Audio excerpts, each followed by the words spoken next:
Hello friends, कैसा आप सब लोग। तो फ्रेंड्स, आज होने वाली आपकी हिंदी की महामैराथन क्लास। देखिए, जो आपका सीटेट का एग्जाम होने वाला है, जो आपके 16 दिसंबर से आपके शुरू हो जाएंगे। तो जो आपके दिसंबर से लेकर जनवरी तक आपके एग्जाम होने वाले हैं, उसमें जो आपका सीटेट का एग्जाम होता है, जो बच्चे हिंदी लैंग्वेज लेते हैं उसके अंदर, तो उनकी जो हिंदी होती है आज की महामैराथन क्लास में उसको पूरा ही कंप्लीट करा दिया जाएगा। बड़ी ही महत्वपूर्ण क्लास होने वाली है और आज की महामैराथन क्लास में से आपके लगभग सभी पॉइंट जो आपके एग्जाम के लिए पूछे जाते हैं, उन सभी को आज की वीडियो के अंदर मैं आपको करा दूंगा। ठीक, तो चलिए करते हैं आज की हिंदी की महामैराथन क्लास की शुरुआत। उसके अलावा देखिए, जितने भी आपके जो सब्जेक्ट है उसमें से सीडीपी मैं ऑलरेडी करवा चुका हूं, आप लोग जाके देख लेना मैराथन क्लास को। ईवीएस में करा चुका हूं, जो एनसीईआरटी का मटेरियल है। मैथ्स पेडागोजी मैंने कंप्लीट करा दी है। उसके अलावा एक सभी सब्जेक्ट की जो पेडागोजी होती है वो आपको कंप्लीट करा देती। देखिए, जो ये वाली जो संपूर्ण पेडागोजी के नाम से मैंने वीडियो डाली थी ना, उसका बेनिफिट आपको आज की वीडियो के अंदर देखना कितना देखने को मिलेगा। पेपर में तो मिलेगा ही मिलेगा, लेकिन देखना हिंदी को के अंदर आपको कितना बेनिफिट मिलेगा। ठीक, उसके अलावा आज आपकी हिंदी को मैं कवर करा दूंगा। हिंदी आज आपकी खत्म हो जाएगी और कल होगी आपकी मैथ्स की जो न्यूमेरिकल होते हैं, जो 15 नंबर के आपके न्यूमेरिकल आते हैं, कल आपकी उनकी मैं मैराथन क्लास लूंगा। ठीक है, तो आप लोग जितने बच्चे आए हो वो चैनल को सब्सक्राइब जरूर कर लेना, ताकि सारी मैराथन क्लास आपको मिलती रहे। मैथ्स के न्यूमेरिकल होने के बाद फिर मैं आपकी इंग्लिश की लूंगा, फिर संस्कृत की लूंगा, फिर सोशल साइंस लूंगा, फिर साइंस लूंगा। तो इस तरीके से जितनी भी आपकी मैराथन क्लास है, जो आपके सीटेट के एग्जाम में आपके सब्जेक्ट होते हैं, उनकी मैं अपने यूट्यूब चैनल पर आप लोगों के लिए लेने वाला हूं। ठीक, आधी लगभग मैं कंप्लीट करा चुका हूं, आधे सब्जेक्ट आपके करा दूंगा। तो आप लोग जो बच्चे नए आए हैं वो चैनल को सब्सक्राइब जरूर कर लेना, ताकि जिससे उनको बाकी की मैराथन क्लास मिलती रहे। यूट्यूब पर सीधा सर्च मारिए, सीडीपी देखना है, हिंदी देखना है, ईवीएस देखना है, मैथ्स देखना है, जो भी मैराथन क्लास देखनी है, सीटेट सीडीपी मैराथन क्लास, साथ में मेरा नाम जरूर लिख दिया करो। जो भी सब्जेक्ट की मैराथन क्लास देखनी हो, साथ में मेरा नाम लिख दिया करो, तो वो मैराथन क्लास आपको देखने को मिल जाएगी। चलिए फ्रेंड्स, और देखिए एक और जरूरी बात आपसे बताऊं, जो आपके पेपर में हिंदी आती है ना, सबसे आसान सब्जेक्ट यही होता है आपका। क्या होता है? सबसे आसान, सबसे इजी आपका सब्जेक्ट हिंदी होता है। इतना आसान होता है, ये पूरे के पूरे नंबर इसके अंदर बच्चे लाते हैं, 30 में से 30 नंबर लेकर आते हैं। सबसे आसान सब्जेक्ट। आज की वीडियो देखना, महामैराथन क्लास में इसको पूरा मैं खत्म करा दूंगा, उसके बाद आपको इसको दोबारा देखने की जरूरत नहीं पड़ेगी। भाई जितना हो सके आप लोग प्रैक्टिस करना, बाकी आज की मैराथन क्लास में मैं आज इसको पूरा ही कंप्लीट करा दूंगा। ठीक है, देखिए थोड़ा सा बात पहले समझिए आप लोग। जो आपकी हिंदी आती है, जो आपके पेपर में हिंदी आती है, वो आती है आपके 30 नंबर की। अब ध्यान से सुनना मेरी बात को, जो मैं कहने वाला हूं। जो आपके पेपर में हिंदी आती है, उसमें से जो 15 नंबर के होते हैं, 14 से 15 नंबर तक लगभग आपके वो पूछे जाते हैं आपके गद्यांश और काव्यांश। ये आते हैं आपके लगभग आधे नंबर तक के। ठीक है, गद्यांश और काव्यांश आपको अपने एग्जाम में देखने को मिलते हैं, चाहे आपके हिंदी हो, संस्कृत हो, इंग्लिश हो, कोई भी आपकी हो। उसके अलावा जो बाकी के जो 15 नंबर होते हैं, तो बाकी के 15 नंबर में आती है आपकी पेडागोजी। बाकी के 15 में क्या आती है? बाकी के 15 में आती है आपकी पेडागोजी। तो देखिए, जो आपके गद्यांश और काव्यांश है, इस बार आपका पेपर कैसे होगा? पेपर इस बार आपका ऑनलाइन होगा। तो आपको ऑनलाइन पेपर पर आपको प्रैक्टिस करनी चाहिए अपने गद्यांश और काव्यांश की। इसके ऊपर मैं पहले से ही वीडियो बनाकर डाल चुका हूं कि इस बार आपको गद्यांश और काव्यांश कैसे सोल्व करने अपने पेपर के अंदर। क्योंकि पेपर जब ऑनलाइन होगा ना, तो वहां पर इस बार आपका ओमार शीट तो आपको मिलेगी नहीं, और ना ही आपका पेपर ऐसे मिलेगा उसी के ऊपर प्रैक्टिस करते जा रहे हो। तो ऑनलाइन प्रैक्टिस करना, डेमो के लिए मैंने एक वीडियो भी बनाई हुई है कि आपको अपने एग्जाम में किस तरीके से गद्यांश और काव्यांश होते हैं उनको सोल्व करना है। उसी तरीके से आप अपने एग्जाम में सोल्व करना। पूरे 15 में से 15 आप लोग लेकर आ जाओगे, बड़े आसान होते हैं। ठीक, बाकी जो 15 नंबर की पेडागोजी होती है, ये लगभग 20 ऐसे टॉपिक होते हैं, जो 20 टॉपिक में से आपकी जो 15 नंबर आते हैं, इन्हीं में से लगभग आते हैं आपके हिंदी में। मैंने कहा ना, बड़ा आसान सब्जेक्ट है। तो जो 20 आपके टॉपिक है, आज की वीडियो के अंदर इन 20 के 20 को पूरा कंप्लीट मैं करा दूंगा। ठीक, तो आपकी हिंदी हो जाएगी पूरी एक तरीके से खत्म। हिंदी के अंदर बच्चे कहते हैं सर ग्रामर नहीं कराई आपने। देखो, हिंदी के अंदर आज तक सीटेट के एग्जाम में कभी भी ग्रामर नहीं पूछी गई है। ग्रामर के जो आपके क्वेश्चन पूछे गए, मुश्किल से 2 से लेकर 4 नंबर तक के क्वेश्चन पूछे जाते हैं। और ये जो क्वेश्चन पूछे जाते हैं ना, बड़े बेसिक ग्रामर होती है। और ये आपके जो गद्यांश और काव्यांश आपको दिए होते हैं, बेसिकली आपके इन्हीं में से पूछे जाते हैं। ठीक, आई होप आप लोग मेरी बात को समझ रहे होंगे।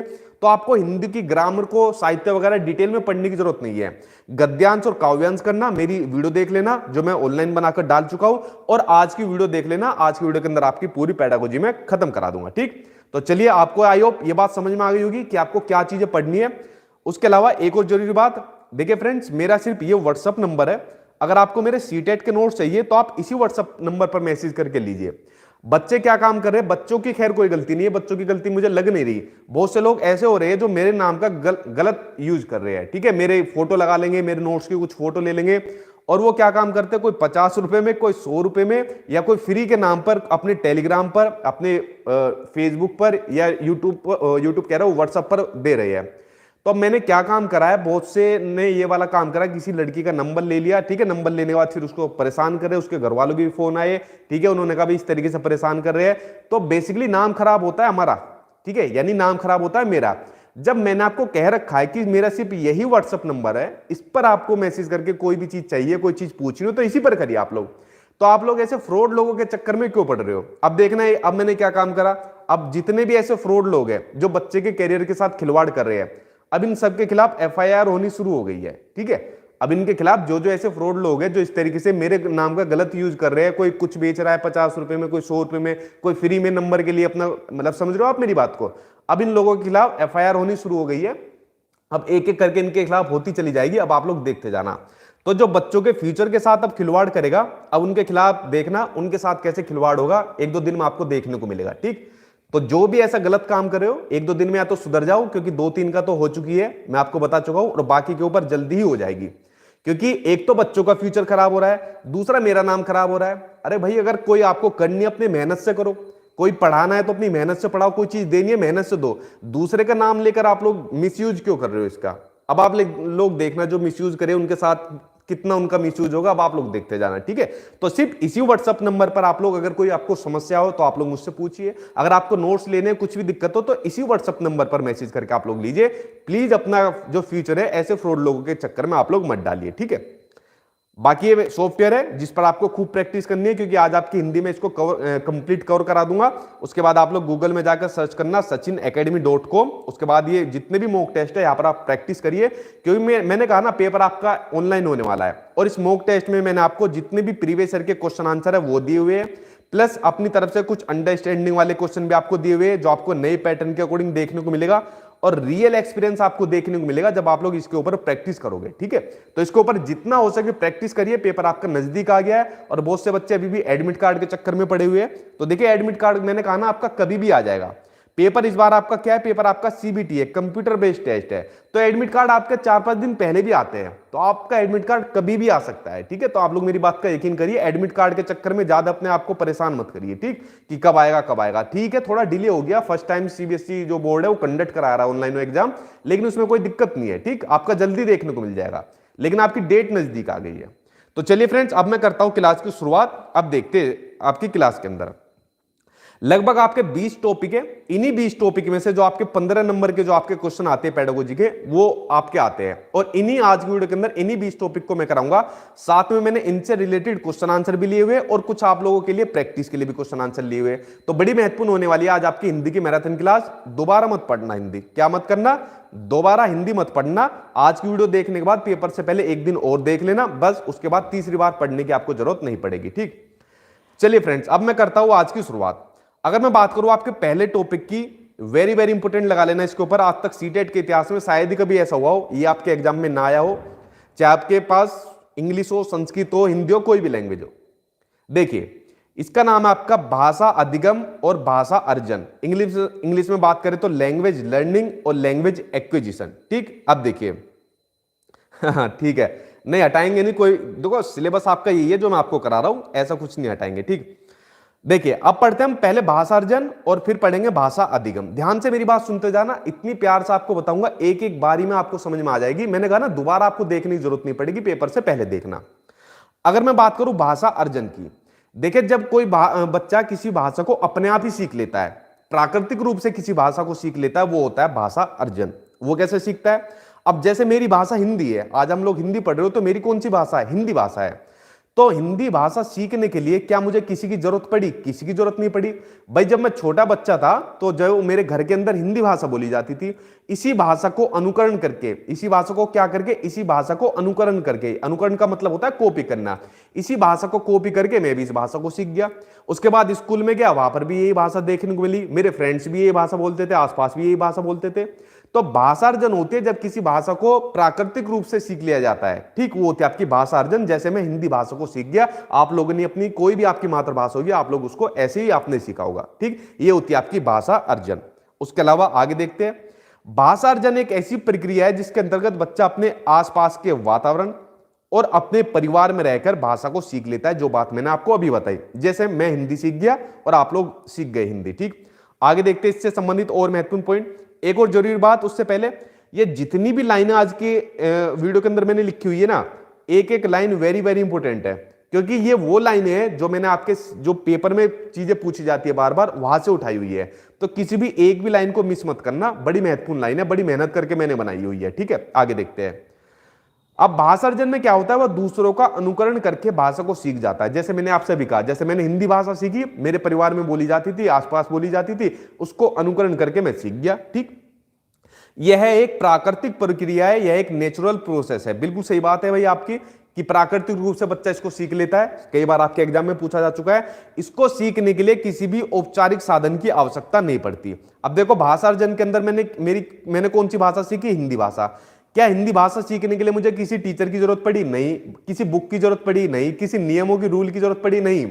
इसको सीखने के लिए किसी भी औपचारिक साधन की जरूरत नहीं पड़ती।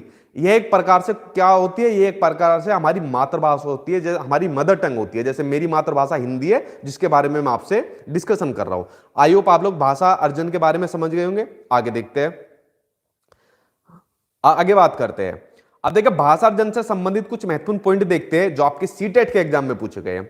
भाषा अर्जन की जो प्रक्रिया होती है वो सहज और स्वाभाविक होती है। ये पॉइंट आपके एग्जाम में कई बार पूछा जा चुका है, ठीक है, कि भाषा अर्जन की प्रक्रिया कैसे होती है भाई? सहज और स्वाभाविक और आसान होती है, या फिर लिखिए आप लोग सरल होती है। जैसे मैं हिंदी बड़ी आसानी से सीख गया, ठीक है, स्वाभाविक रूप से सीख गया मैं। इसमें किसी भी व्याकरण की जरूरत नहीं रहती। मैंने कहा ना, औपचारिक साधन की जरूरत नहीं रहती, ना टीचर की, ना बुक की, ना ग्रामर की, किसी की जरूरत नहीं रहती। और भाषा अर्जन में सर्वाधिक जो महत्व होता है वो होता है परिवार का और समाज का। वैसे बेसिकली समाज का, परिवार जो है समाज का एक भाग है, तो परिवार और समाज का एक महत्वपूर्ण रोल होता है भाषा अर्जन में। आप लोग समझ गए भाषा अर्जन के बारे में। आगे देखते हैं। सर, जो मॉक टेस्ट है उसमें संस्कृत नहीं है क्या? संस्कृत भी दी हुई है भाई आपको। नीचे जाके मॉक टेस्ट में नीचे जाओगे, संस्कृत बनी हुई है, ठीक है। आप लोग सही से देखिए, उसमें आपको सारी चीजें मिलेगी। संस्कृत भी मिलेगी, सोशल साइंस, सभी सब्जेक्ट आपके दिए हुए, बस आप उसको सही से देखिए, ठीक। तो भाषा अर्जन सीख गए जब किसी भाषा को बच्चा अपने आप ही सीख लेता है, प्राकृतिक रूप से सीख लेता है। जैसे हिंदी को सीख गया। अब मान लीजिए जैसे मेरी भाषा हिंदी भाषा है, मैं इसको भाषा अर्जन मैंने कर लिया हिंदी का। अब मान लीजिए मुझे कोई दूसरी भाषा सीखनी है, फॉर एग्जाम्पल मुझको अब इंग्लिश सीखनी है। कौन सी भाषा सीखनी है? मुझे इंग्लिश भाषा सीखनी है। तो इंग्लिश भाषा सीखने के लिए मुझे किसकी जरूरत पड़ेगी? इंग्लिश भाषा सीखने के लिए मुझे औपचारिक साधनों की जरूरत पड़ेगी। किस किस की? इंग्लिश भाषा सीखने के लिए पहले तो मुझे एक टीचर की जरूरत पड़ेगी जो मुझे इंग्लिश भाषा सिखा सके। उसके लिए अलावा मुझे जरूरत पड़ेगी इंग्लिश की किताबों की जरूरत पड़ेगी। उसके अलावा इंग्लिश के मुझे रूल पता होनी चाहिए, नियम पता होनी चाहिए। तो दूसरी भाषा को सीखने के लिए हमें औपचारिक साधनों की जरूरत पड़ती है। यही होता है भाषा अधिगम, ठीक। आप लोग समझे भाषा अधिगम के बारे में। भाषा अर्जन जब किसी भाषा को प्राकृतिक रूप से सीखा जाता है, और भाषा अधिगम जब किसी भाषा को सीखने के लिए हमें साधनों की जरूरत पड़ती है, ठीक। भाषा अधिगम में नियम और व्याकरणों का प्रयोग होता है, जैसे मैंने आपको यह अभी बताया, सेम वही बात लिखी हुई है। और देखते हैं भाषा अधिगम के बारे में। दूसरी भाषा के नाम से इसको जाना जाता है। जैसे मैंने कहा भाई मुझको दूसरी भाषा इंग्लिश सीखनी थी, ठीक है, ये दूसरी भाषा होगी। मान लीजिए मुझे दूसरी भाषा पंजाबी सीखनी है, मान लीजिए मुझे फ्रेंच लैंग्वेज सीखनी है, मुझे चाइनीज लैंग्वेज सीखनी है। अगर मान लीजिए मुझे कोई भी दूसरी लैंग्वेज सीखनी पड़ेगी तो मैं प्राकृतिक रूप से नहीं सीख पाऊंगा, मुझे किसी ना किसी साधन की जरूरत पड़ेगी ही पड़ेगी, ठीक। यहां तक आप लोग समझे। आगे देखते हैं। अब भाषा अधिगम से संबंधित वो पॉइंट देखते हैं जो आपके पेपर में आपके पूछे जाते हैं। इनके ऊपर अब नजर डालते हैं। आपका पॉइंट है कि जो भाषा अधिगम है, भाषा अधिगम में मैंने दूसरी लैंग्वेज कौन सी सीखी भाई? मैंने इंग्लिश सीख ली, पंजाबी सीख ली, फ्रेंच सीख ली, चाइनीज सीख ली। तो इस भाषा को किस में सीखूंगा? मैं स्कूल से इसको सीखना स्टार्ट कर देता हूं। लेकिन भाषा अर्जन को कहां से सीखना स्टार्ट करता है बच्चा? भाषा अर्जन को अपने परिवार से सीखना स्टार्ट कर देता है। भाषा अर्जन को परिवार से और भाषा अधिगम को अपने स्कूल से सीखना स्टार्ट करता है। दोनों के अंदर कंफ्यूज मत होना, ठीक। भाषा अधिगम में बच्चों को प्रयास करना पड़ता है, इसलिए भाषा अधिगम को एक जटिल प्रक्रिया माना गया है। कैसा प्रक्रिया? भाषा अधिगम को एक जटिल प्रक्रिया माना गया है। यह चीज आपके सीटेट के एग्जाम में पूछी गई थी। जबकि भाषा अर्जन को क्या माना गया है? सहज, स्वाभाविक और सरल प्रक्रिया माना गया है, ठीक। भाषा अधिगम में किसकी जरूरत पड़ती है? टीचर की जरूरत पड़ती है, पाठ्यक्रम की जरूरत पड़ती है, स्कूल की जरूरत पड़ती है, पाठ्य पुस्तकें और शिक्षण पद्धतियों की भूमिका होती है। लेकिन भाषा अर्जन में किसकी जरूरत होती है? भाषा अर्जन में इनकी जरूरत नहीं पड़ती, वहां पर किसी साधन की जरूरत नहीं है, बच्चा अपने आप ही सीख लेता है किसी भी भाषा को। अब देखिए, मैंने आपको पहला टॉपिक बताया, अब उस टॉपिक से रिलेटेड एक क्वेश्चन सामने आपकी स्क्रीन पर आ गया, इसका आंसर आप लोग निकालोगे अब खुद से।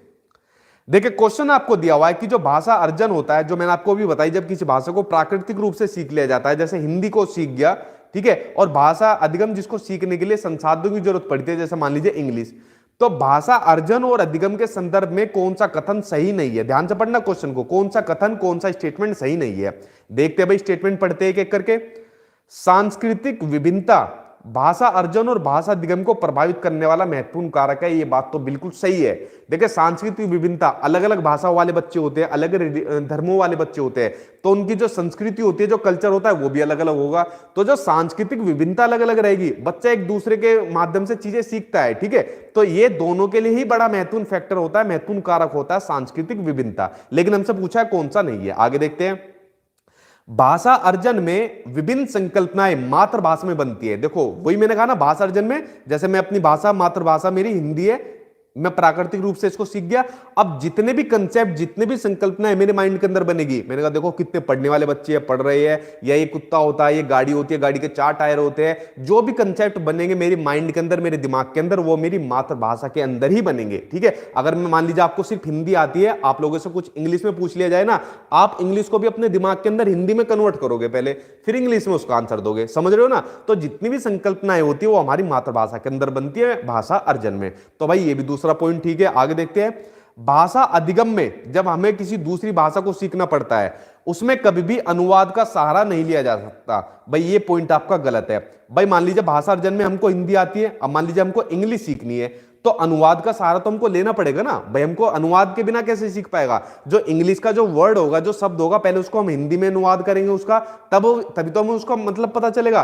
तो इसमें अनुवाद का सहारा लिया जाता है, लेकिन इसमें कह दिया अनुवाद का सहारा नहीं लिया जाता, तो यही आंसर आपका सही हो जाएगा, क्योंकि क्वेश्चन आपसे नेगेटिव पूछा हुआ है। भाषा अर्जन सहज और स्वाभाविक होता है, बहुत सबसे रिपीट आपका ये क्वेश्चन हुआ है सीटेट के अंदर कि भाषा अर्जन सहज और स्वाभाविक होता है, जबकि भाषा अधिगम प्रयासपूर्ण और दूसरा और लिखे इसका कि एक जटिल प्रक्रिया होती है। ये वेरी वेरी इंपॉर्टेंट लिख लेना, चौथा ऑप्शन। देखिए फ्रेंड्स, जितने भी ऑप्शन है सभी को पढ़ना है, तभी आपको पेडागोजी समझ में आएगी। खाली एक क्वेश्चन का सीधा आंसर लगाकर काम नहीं चलेगा। आई होप आप लोग मेरी बात को समझोगे, ठीक है। तो आप लोग समझ गए इसके बारे में। तो भाषा अर्जन और भाषा अधिगम ये टॉपिक हो गया अब आपका कंप्लीट, ठीक। आगे देखते हैं, अब बात करते हैं इसी से जुड़ा हुआ एक और क्वेश्चन आपको दिया हुआ है, इसका आंसर आप लोग निकालोगे खुद से कि भाषा सीखने यानी भाषा अधिगम की बात हो रही है और भाषा अर्जित करने में अंतर का मुख्य आधार क्या है। भाई भाषा अर्जन और भाषा अधिगम के अंदर इसमें डिफरेंस अंतर करने का सबसे मेन फैक्टर पूछ ले, क्या होगा?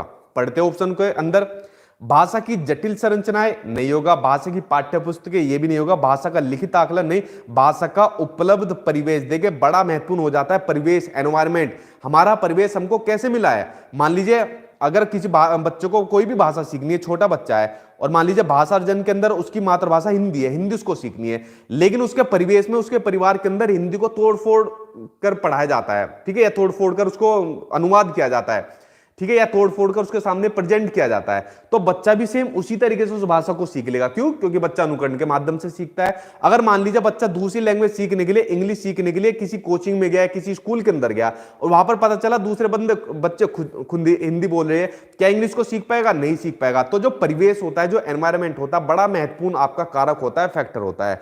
तो दोनों में अंतर का जो मुख्य आधार होगा वो होगा आपका परिवेश, की भाषा का किस तरीके का परिवेश उसको उपलब्ध कराया जा रहा है। आई होप आप लोग इसको समझे होंगे। चलिए बढ़ जाते हैं अब आपके अगले टॉपिक के ऊपर। देखिए अगले पॉइंट आपने सीटेट के एग्जाम में देखा होगा, जो महत्वपूर्ण मनोवैज्ञानिक है, जैसे आपके वाइगोस्की, जीन पियाजे और नोम चोम्स्की, इनके महत्वपूर्ण स्टेटमेंट, इनके महत्वपूर्ण कथन आपकी भाषा के अंदर आपको देखने को मिलते हैं। हालांकि सीडीपी के अंदर मैं इन सभी को पूरा कंप्लीट करा चुका हूं, जो जो इन्होंने सिद्धांत दिए थे, उस सिद्धांत के अंदर इन्होंने जो जो बातें बताई थी सब मैंने कंप्लीट करा दी थी। लेकिन इनके भाषा के ऊपर भी अपने कुछ विचार थे, और जो इनके भाषा के ऊपर विचार थे वही आपके एग्जाम में आते हैं, ठीक। अब देखिए किसने क्या क्या कहा था, उसके ऊपर नजर डालते हैं। पहले बात करते हैं लेव वाइगोस्की जी की। इन्होंने कहा था कि बच्चों की भाषा समाज के साथ संपर्क का ही परिणाम होता है। वाइगोस्की ने सामाजिक सांस्कृतिक सिद्धांत दिया था। इन्होंने कहा था कि बच्चा जो चीजें सीखता है या जो बच्चे का विकास जो होता है वो समाज से इंटरेक्ट करके, समाज से अंतरक्रिया करके होता है। तो लेव वाइगोस्की साहब ने समाज को, उसके अलावा संस्कृति को और उसके अलावा भाषा को, इन तीनों को ही बड़ा महत्वपूर्ण माना है लेव वाइगोस्की साहब ने। इसलिए मैंने कहा था मेरी सीडीपी वाली वीडियो जरूर देख लेना, लगभग 5 घंटे की महामैराथन क्लास वो मैंने बनाई हुई है, उसको जरूर देखना, सभी मैंने कंप्लीट कराया हुआ है। तो वाइगोस्की साहब का आपने देखा क्या कहा कि बच्चे का जो भी कुछ चीज सीखता है, इनफैक्ट वो भाषा भी सीखता है, तो समाज के साथ इंटरेक्ट करके सीखता है। बिल्कुल सही बात है भाई, हम अपने घरवार वालों से इंटरेक्ट करके सीख गए, अपने दोस्त यार स्कूल के अंदर इंटरेक्ट करके सीख गए, ठीक। तो ये कथन है वाइगोस्की साहब का। उसी तरीके से दूसरे मनोवैज्ञानिक आते हैं जीन प्याजे, जिनकी इनकी दोनों की कभी नहीं बनती, ये कुछ और कहते हैं, इनके अपोजिट बात कहते हैं, ठीक। तो प्याजे साहब ने जो है भाषा को महत्वपूर्ण नहीं माना, जबकि लेव वाइगोस्की ने भाषा को बहुत महत्वपूर्ण माना है। प्याजे क्या कहते हैं कि भाषा अन्य संज्ञानात्मक तंत्रों की भांति परिवेश के साथ अंतःक्रिया के माध्यम से ही विकसित होती है। मतलब इनका पूरा का पूरा जो फोकस रहता था वो यही रहता था बच्चे के विकास के ऊपर, कि बच्चे का विकास हो जाएगा तो बच्चा अपने आप ही किसी भाषा का या किसी भी चीज को अधिगम कर पाएगा। इसलिए कहा था इन्होंने कि पहले बच्चे का विकास होता है फिर बच्चे का अधिगम होता है, जबकि वाइगोस्की साहब ने कहा था नहीं नहीं प्याजे साहब आपने गलत कहा है, ठीक है, पहले बच्चे का अधिगम होता है और बाद में उसका विकास होता है, ठीक है। चलो इनकी दोनों की लड़ाई बाद में देखेंगे, सीडीपी वाली वीडियो के अंदर देख लेना, बहुत इनके जो आपस में विचार नहीं मिले सभी के ऊपर मैंने डिस्कशन किया था। अगले बड़े महत्वपूर्ण मनोवैज्ञानिक जो आपकी भाषा में आपको देखने को मिल जाते हैं वे आपके नोम चोम्स्की साहब। तो देखिए नोम चोम्स्की साहब क्या कहते थे, ये कहते थे कि भाषा अर्जन की क्षमता बालकों में जन्मजात होती है। इस पॉइंट को आप देखना कि बच्चे में भाषा सीखने की जन्मजात क्षमता होती है। देखो एक बात इनकी बात सही भी है भाई, जैसे हम लोग जब छोटे थे, जब हम पैदा हुए तो जो भी हमने अपनी भाषा सीखी, मान लीजिए हिंदी भाषा सीखी, तो इस हिंदी भाषा सीखने के लिए, सिखाने के लिए हमें किसी की जरूरत पड़ी नहीं, अपने आप ही सीख गए। तो हम कह भी तो सकते हैं भाई हिंदी भाषा हमने जन्मजात है, हमारे अंदर है, हम अपने आप ही सीख गए, ठीक है। इन्होंने कहा था कि भाषा की व्यवस्था को पहचानने की शक्ति के साथ पैदा होता है, ये वाली बात है। उसके अलावा इन्होंने कहा था कि बच्चे के माइंड में एक डिवाइस होता है जिसका नाम है एलईडी, लैंग्वेज एक्विजिशन डिवाइस। अगर मैं हिंदी की बात करूं तो इसका नाम है भाषा अधिग्रहण यंत्र, इसका नाम है भाषा अधिग्रहण, ठीक है, यंत्र। ये चोम्स्की साहब का दिया हुआ है। इसी के अकॉर्डिंग इन्होंने बताया था कि बच्चे के अंदर पहले से ही सार्वभौमिक व्याकरण, यूनिवर्सल ग्रामर, बड़ा महत्वपूर्ण आपका सार्वभौमिक व्याकरण, कई बार एग्जाम में क्वेश्चन आता है सार्वभौमिक व्याकरण का कंसेप्ट किससे संबंधित है, तो आपके चोम्स्की हिसाब से है कि बच्चे के दिमाग में पहले से ही सार्वभौमिक व्याकरण के तत्व विद्यमान होते हैं, ठीक है। उसी के अकॉर्डिंग बच्चा किसी भी भाषा को अपने आप सीख लेता है, यानी उसके अंदर, बच्चे के अंदर भाषा सीखने की जन्मजात क्षमता होती है, बाय नेट एबिलिटी होती है। आप लोग इसको समझे। अब इसके बेस पर आप लोग, क्वेश्चन आ गया सामने आपकी स्क्रीन पर, आंसर दोगे आप लोग खुद। अब आंसर मैं नहीं दूंगा, अब आंसर आप लोगों से मैं निकलवाऊंगा। देखिए चोम्स्की के अनुसार कौन सा कथन सही है, देखते भाई। बच्चों में भाषा सीखने की जन्मजात क्षमता होती है। बताओ यार कितना सिंपल क्वेश्चन आया, आगे ऑप्शन पढ़ने की भी जरूरत नहीं पड़ी मुझे, ठीक है। तो पहले ही आंसर आपका सही हो गया। मैंने कहा ना आज की वीडियो के अंदर आपकी हिंदी पूरी कंप्लीट करा दूंगा और यही हिंदी आपको अपने एग्जाम के अंदर पढ़नी है जो मैं आपको पढ़ा रहा हूं, ठीक। अगला क्वेश्चन देखिए। अगला क्वेश्चन आपको दिया हुआ है कि भाषा अर्जित करने में वाइगोस्की ने किस पर सबसे अधिक बल दिया था। बताओ भाई इसका आंसर क्या हो जाएगा। भाषा की पाठ्य पुस्तक पर जो टेक्स्ट बुक होती है, समाज में होने वाले भाषा प्रयोगों पर, परिवार में बोली जाने वाली भाषा पर, या फिर कक्षा में बोली जाने वाली भाषा पर। बताइए सही आंसर आपका क्या होगा। हाँ जी, इसमें टैग वर्ड का यूज होगा, इसमें टैग वर्ड का यूज होगा। जो मैंने आपको संपूर्ण पेडागोजी के नाम से वीडियो बनाई हुई है, संपूर्ण पेडागोजी के, उस वीडियो को आप लोग जरूर देख लेना। हिंदी को तो आप लोग खा जाओगे, हिंदी इंग्लिश वगैरह को जो संस्कृत होती है, ठीक है। तो पेडागोजी को ही खा जाओगे आप लोग। क्यों? उसके अंदर मैंने आपको एनसीएफ समझाया था, जो डिटेल में आपको जो पेडागोजी के लिए महत्वपूर्ण है, टैग वर्ड बताए थे आपको, पॉजिटिव नेगेटिव बताए थे, और फिर क्वेश्चन आंसर आपके प्रैक्टिस कराए थे, ठीक है। अब देखना उनका यूज हम इसके अंदर कैसे करेंगे। लेकिन जो महत्वपूर्ण मनोवैज्ञानिक है इनके अंदर नहीं कर सकते। जैसा इन्होंने कहा है हमको वही मानना है, चाहे इन्होंने गलत भी कहा हो, आपको लग रहा है नहीं यार गलत है, लेकिन हमको मानना है, ठीक। तो वाइगोस्की सामने सबसे अधिक बल किस पर दिया था? समाज में होने वाली भाषा प्रयोगों पर। देखो जहां पर भी आपको समाज देखने को मिले तो, और जहां पर भी वाइगोस्की साहब देखने को मिले, आंख बंद करके आंसर लगा देना, आपका आंसर गलत नहीं होगा, ठीक है। सामाजिक सांस्कृतिक सिद्धांत के अंदर इन्होंने समाज को बहुत महत्वपूर्ण माना है। आगे बात करते हैं एम केंद्रित भाषा, ईगो सेंट्रिक जो आपकी लैंग्वेज होती है, इसका जो कंसेप्ट है, संकल्पना है, वो किसके साथ जुड़ी हुई है? नोम चोम्स्की, जीन पियाजे, बीएफ स्किनर, या फिर लेव वाइगोस्की। बताइए सही आंसर आपका क्या हो जाएगा जी। जल्दी आ जाएगा एडमिट कार्ड, कभी भी आपको देखने को मिल जाएगा, ठीक है। उसकी टेंशन मत लीजिए, पेपर आपका नजदीक आ गया, 16 तारीख बिल्कुल नजदीक है, ठीक है।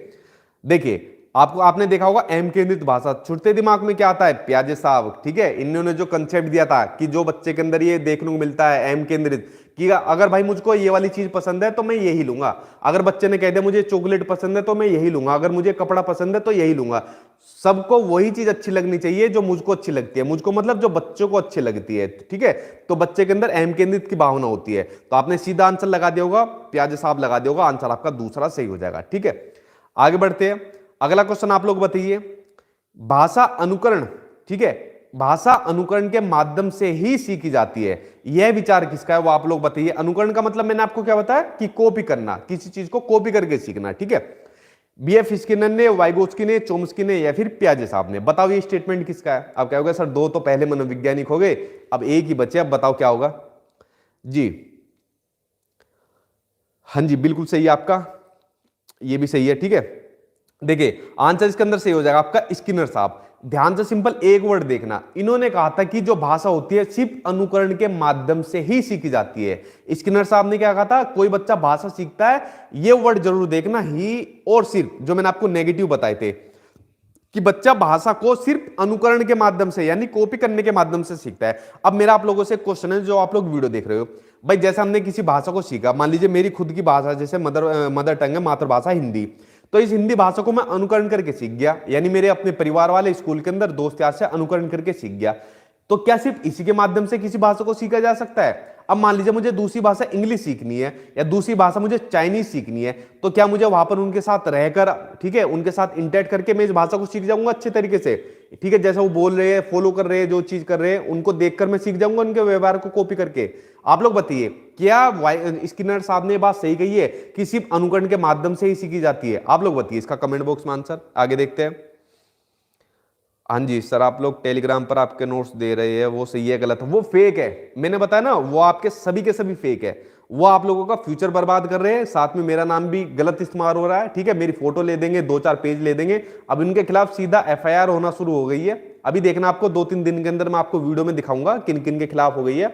आगे से गलत काम करने की नहीं सोचेंगे, ठीक है। जो किसी के 100-200 के चक्कर में, फ्री के चक्कर में, वैसी बातें करने के चक्कर में जो दूसरे का भविष्य बर्बाद कर दे, उससे बेकार आदमी कोई नहीं होगा। तो उनके खिलाफ जल्दी, अब देखना 2-4 दिन रुकिए आप लोग, इनके खिलाफ एक प्रोसेस शुरू हो गया है, जल्दी मैं इनको निपटा दूंगा अच्छे तरीके से, ठीक है।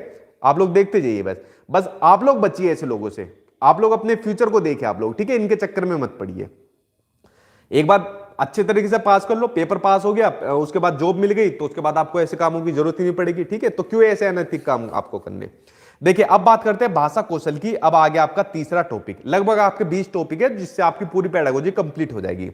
देखिए जो आपके भाषा कौशल होते हैं हमेशा ही आपके एग्जाम में आते हैं।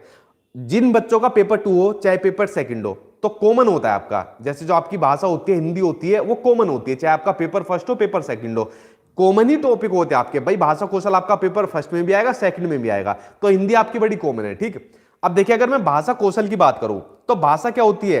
भाषा संप्रेषण का एक माध्यम होती है। संप्रेषण मतलब जब हम जो हमारे विचार होते हैं उनको आदान प्रदान करती है। भाई मैं आप लोगों को हिंदी पढ़ा रहा हूं और आप लोग हिंदी पढ़ रहे हो, तो जो मैं आप लोगों को हिंदी पढ़ा रहा हूं अपने विचारों का आदान प्रदान कर रहा हूं, किससे कर रहा हूं? अपनी भाषा से कर रहा हूं ना। अगर मैं चुप हो जाऊंगा आपको समझ में आएगा? कुछ नहीं आएगा, ठीक है।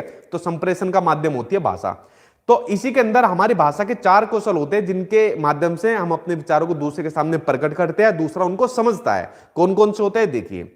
पहला होता है इसमें अभिव्यक्तात्मक कौशल। बेसिकली 4 आपके भाषा कौशल होते हैं, ठीक है। कितने होते हैं? 4 होते हैं। तो अव्यक्तात्मक कौशल के अंदर जैसे मैं आप लोगों को आज क्या पढ़ा रहा हूं, मैं आज आप लोगों को हिंदी पढ़ा रहा हूं, ठीक है। क्या पढ़ा रहा हूं? हिंदी पढ़ा रहा हूं। तो जो मैं आपको हिंदी पढ़ा रहा हूं, जो अपने विचार व्यक्त कर रहा हूं आप लोगों के सामने, कैसे कर रहा हूं? बोलकर कर रहा हूं। आप लोग मेरी आवाज सुन रहे हो ना, तो बोलकर कर रहा हूं। दूसरी बात, लिखकर कर रहा हूं। जितनी भी चीजें बात आपको समझा रहा हूं बोलने के साथ लिख भी रहा हूं। तो मैं अपने विचारों को कैसे व्यक्त कर रहा हूं? बोलकर और लिखकर। तो जो अभिव्यक्तात्मक कौशल होते हैं वो होते हैं आपके बोलना और आपका लिखना, ठीक। उसके अलावा जो मैं अपने विचार आप लोगों के सामने अव्यक्त कर रहा हूं उसको आप लोग ग्रहण कैसे कर रहे हो? ग्रहणात्मक कौशल, उसको आप लोग ग्रहण कर रहे हो सुनकर। चाहे आप लोगों ने कान में ईयरफोन लगाया होगा या मोबाइल में मेरी आवाज सुन रहे होंगे, तो मेरे विचारों को ग्रहण कर रहे हो आप लोग सुनकर। और दूसरा कर रहे हो पढ़कर। जो चीजें मैं लिख रहा हूं उसे आप लोग पढ़ रहे हो, ठीक है। तो आप लोग समझ गए इन दोनों कौशल के बारे में। अव्यक्तात्मक कौशल, जिनके माध्यम से हम अपने विचारों को अव्यक्त करते हैं, जैसे बोलने के माध्यम से और लिखने के माध्यम से। और गणनात्मक कौशल, जिनके माध्यम से विचारों को ग्रहण किया जाता है, जैसे आप लोग कर रहे हो सुनकर और पढ़कर, ठीक। ये होते हैं आपके चारों कौशल, चारों बड़े महत्वपूर्ण है और हमेशा सीटेट के एग्जाम में आते हैं। अब देखिए, इससे संबंधित पॉइंट आपके एग्जाम में जो पूछे जाते हैं वो मैंने सामने आपकी स्क्रीन पर लिखे हुए हैं। भाषा शिक्षण के जो कौशल होते हैं ना चारों, वो अंतर संबंधित होते हैं। वेरी वेरी इंपॉर्टेंट लगा लो इसके ऊपर, कम से कम ना तो 4-5 बार आपके एग्जाम में आ गया होगा। क्या होते हैं? अंतर संबंधित होते हैं, एक दूसरे पर निर्भर होते हैं, ठीक है। उसके अलावा भाषा के चारों कौशल क्रम से नहीं सीखे जाते। बड़ा सस्पेंस था पिछली बार इसके ऊपर। जो पिछला सीटेट का एग्जाम हुआ था, बड़ा बच्चों के अंदर कंफ्यूजन थी, किताबों के अंदर गलत लिखा हुआ था, पता नहीं लोग बागों ने भी, किसी ने पढ़ाया होगा, गलत पढ़ाया। भाषा के चारों कौशल क्रम से नहीं सीखे जाते। सुनना, बोलना, पढ़ना, लिखना, ठीक है। बच्चा इनको एक साथ भी सीख सकता है या उल्टा करके भी सीख सकता है। तो आपको हमेशा ये वाली बात ध्यान रखनी है कि भाषा के चारों कौशल एक क्रम से, एक सीक्वेंस से नहीं सिखाए जाते। अगर किसी मनोवैज्ञानिक की बात आ गई तो एक क्रम से सिखाए जा सकते हैं, वरना ये क्रम से नहीं सिखाए जा सकते। ये पिछली बार भी सीटेट के अंदर आया था, आपका जो क्वेश्चन आया था, वहां पर भी मैंने कोई बच्चों को ये सलाह दी थी। बच्चों ने कहा था सर आप किताब से अलग हटके पढ़ा रहे हो जबकि मैंने कहा था किताब आप लोगों के लिए वेस्ट है। तो आपको क्या चीज ध्यान रखनी है कि भाषा के चारों कौशल क्रम से नहीं सीखे जाते, ठीक। यहां तक आप लोग समझे? आगे देखते हैं, आगे बात करते हैं। देखिए, अब आप लोग देखो, इसका आंसर आप लोग दोगे खुद, ठीक। देखिए, भाषा कौशल के संबंध में कौन सा कथन सही नहीं है, ध्यान से पढ़ना, कौन सा कथन सही नहीं है। अब आप लोग दो इसका आंसर। देखते हैं, भाषा कौशल एक क्रम में ही अर्जित किए जाते हैं। आगे ना पहले तो कहोगे सर ये तो नेगेटिव आ गया ही, आपने कहा था जहां भी देखने को मिल जाए तो समझ जाना नेगेटिव है, ठीक है। तो एक क्रम में ही अर्जित किए जाते हैं, लेकिन क्वेश्चन भी हमसे नेगेटिव पूछा है तो नेगेटिव का भाई नेगेटिव हो जाएगा, तो आंसर तो यही से हो जाएगा। जबकि जस्ट मैंने आपको बताया कि भाषा कौशल एक क्रम में नहीं सीखे जाते, ठीक है। भाषा कौशल एक दूसरे को प्रभावित करते हैं, बिल्कुल सही बात है आपके। भाषा कौशल एक दूसरे से अंतर संबंधित होते हैं, ये भी सही बात है, जस्ट आपको बताया। और भाषा कौशल एक क्रम में अर्जित नहीं किए जाते आपके, ठीक है। ये तो तीनों के तीनों महत्वपूर्ण पॉइंट है जो आपके सीटेट के एग्जाम में बार बार आपके रिपीट होते रहते हैं। आंसर आपका फर्स्ट सही हो जाएगा, लेकिन आई होप आप लोग भाषा कौशल के बारे में जो जो चीजें आपको बताई उसको समझ गए होंगे, ठीक। अब बात करते हैं अगले टॉपिक की। देखिए, ये एक ऐसा टॉपिक है जो आपका उपचारात्मक शिक्षण है, रिमीडियल टीचिंग है। इस टॉपिक का मुझे ये नहीं पता ये किस सब्जेक्ट में पूछ लिया जाता है, लेकिन 100% आता है एग्जाम में। क्या आता है? 100% एग्जाम में 1 नंबर का जरूर आता है, लेकिन एग्जामिनर के मूड के ऊपर होता है। कभी सीडीपी में पूछ लेगा, ईवीएस में पूछ लेगा, लैंग्वेज यानी कोई भी भाषा होगी, हिंदी, इंग्लिश, संस्कृत या मैथ्स में पूछ लेगा, लेकिन पूछेगा जरूर। इतना आज तक इस क्वेश्चन का रिकॉर्ड रहा है, ठीक है। अब देखिए, इसके अंदर जस्ट मैंने आपको वही ट्रिक बताई थी, उपचारात्मक शिक्षण, और एक दूसरा बताया था आपका निदानात्मक, डायग्नोस्टिक, ठीक है। क्या बताया था? निदानात्मक। कि सबसे पहले क्या काम किया जाता है, बच्चे की समस्याओं को पहचान की जाती है उनकी। निदानात्मक के अंदर जो भी बच्चे की जो कठिनाई होती है, जो भी समस्याएं होती है, उनकी पहचान करना, ये होता है निदानात्मक के ऊपर। पहचान करने के बाद उनका उपचार करना, ठीक है, उनका समाधान करना, ये हो जाएगा आपका उपचारात्मक शिक्षण। जैसे मैं आपको बार बार वही एग्जांपल देता हूं कि जैसे मान लीजिए डॉक्टर के पास कोई रोगी गया, मान लीजिए उसका हाथ टूट गया, पैर टूट गया, उसको बुखार हो रहा है, तो डॉक्टर सबसे पहले रोगी को डायग्नोस करता है, उसका निदान करता है कि भाई बता तुमको क्या प्रॉब्लम है, उसका टेस्ट कराता है। और निदान करने के बाद फिर क्या काम करता है डॉक्टर? उसका उपचार करता है, ले भाई ये गोली ले ले या ये इंजेक्शन लगा ले, सही हो जाएगा। क्या आपने कोई ऐसा डॉक्टर देखा है रोगी जैसे उसके पास गया, जाते इंजेक्शन ठोक दिया उसमें, या जाते उसके मुंह में दवाई डाल दी और फिर बाद में पूछेगा हाँ भाई क्या दिक्कत थी तुम्हें? ऐसा नहीं होगा ना।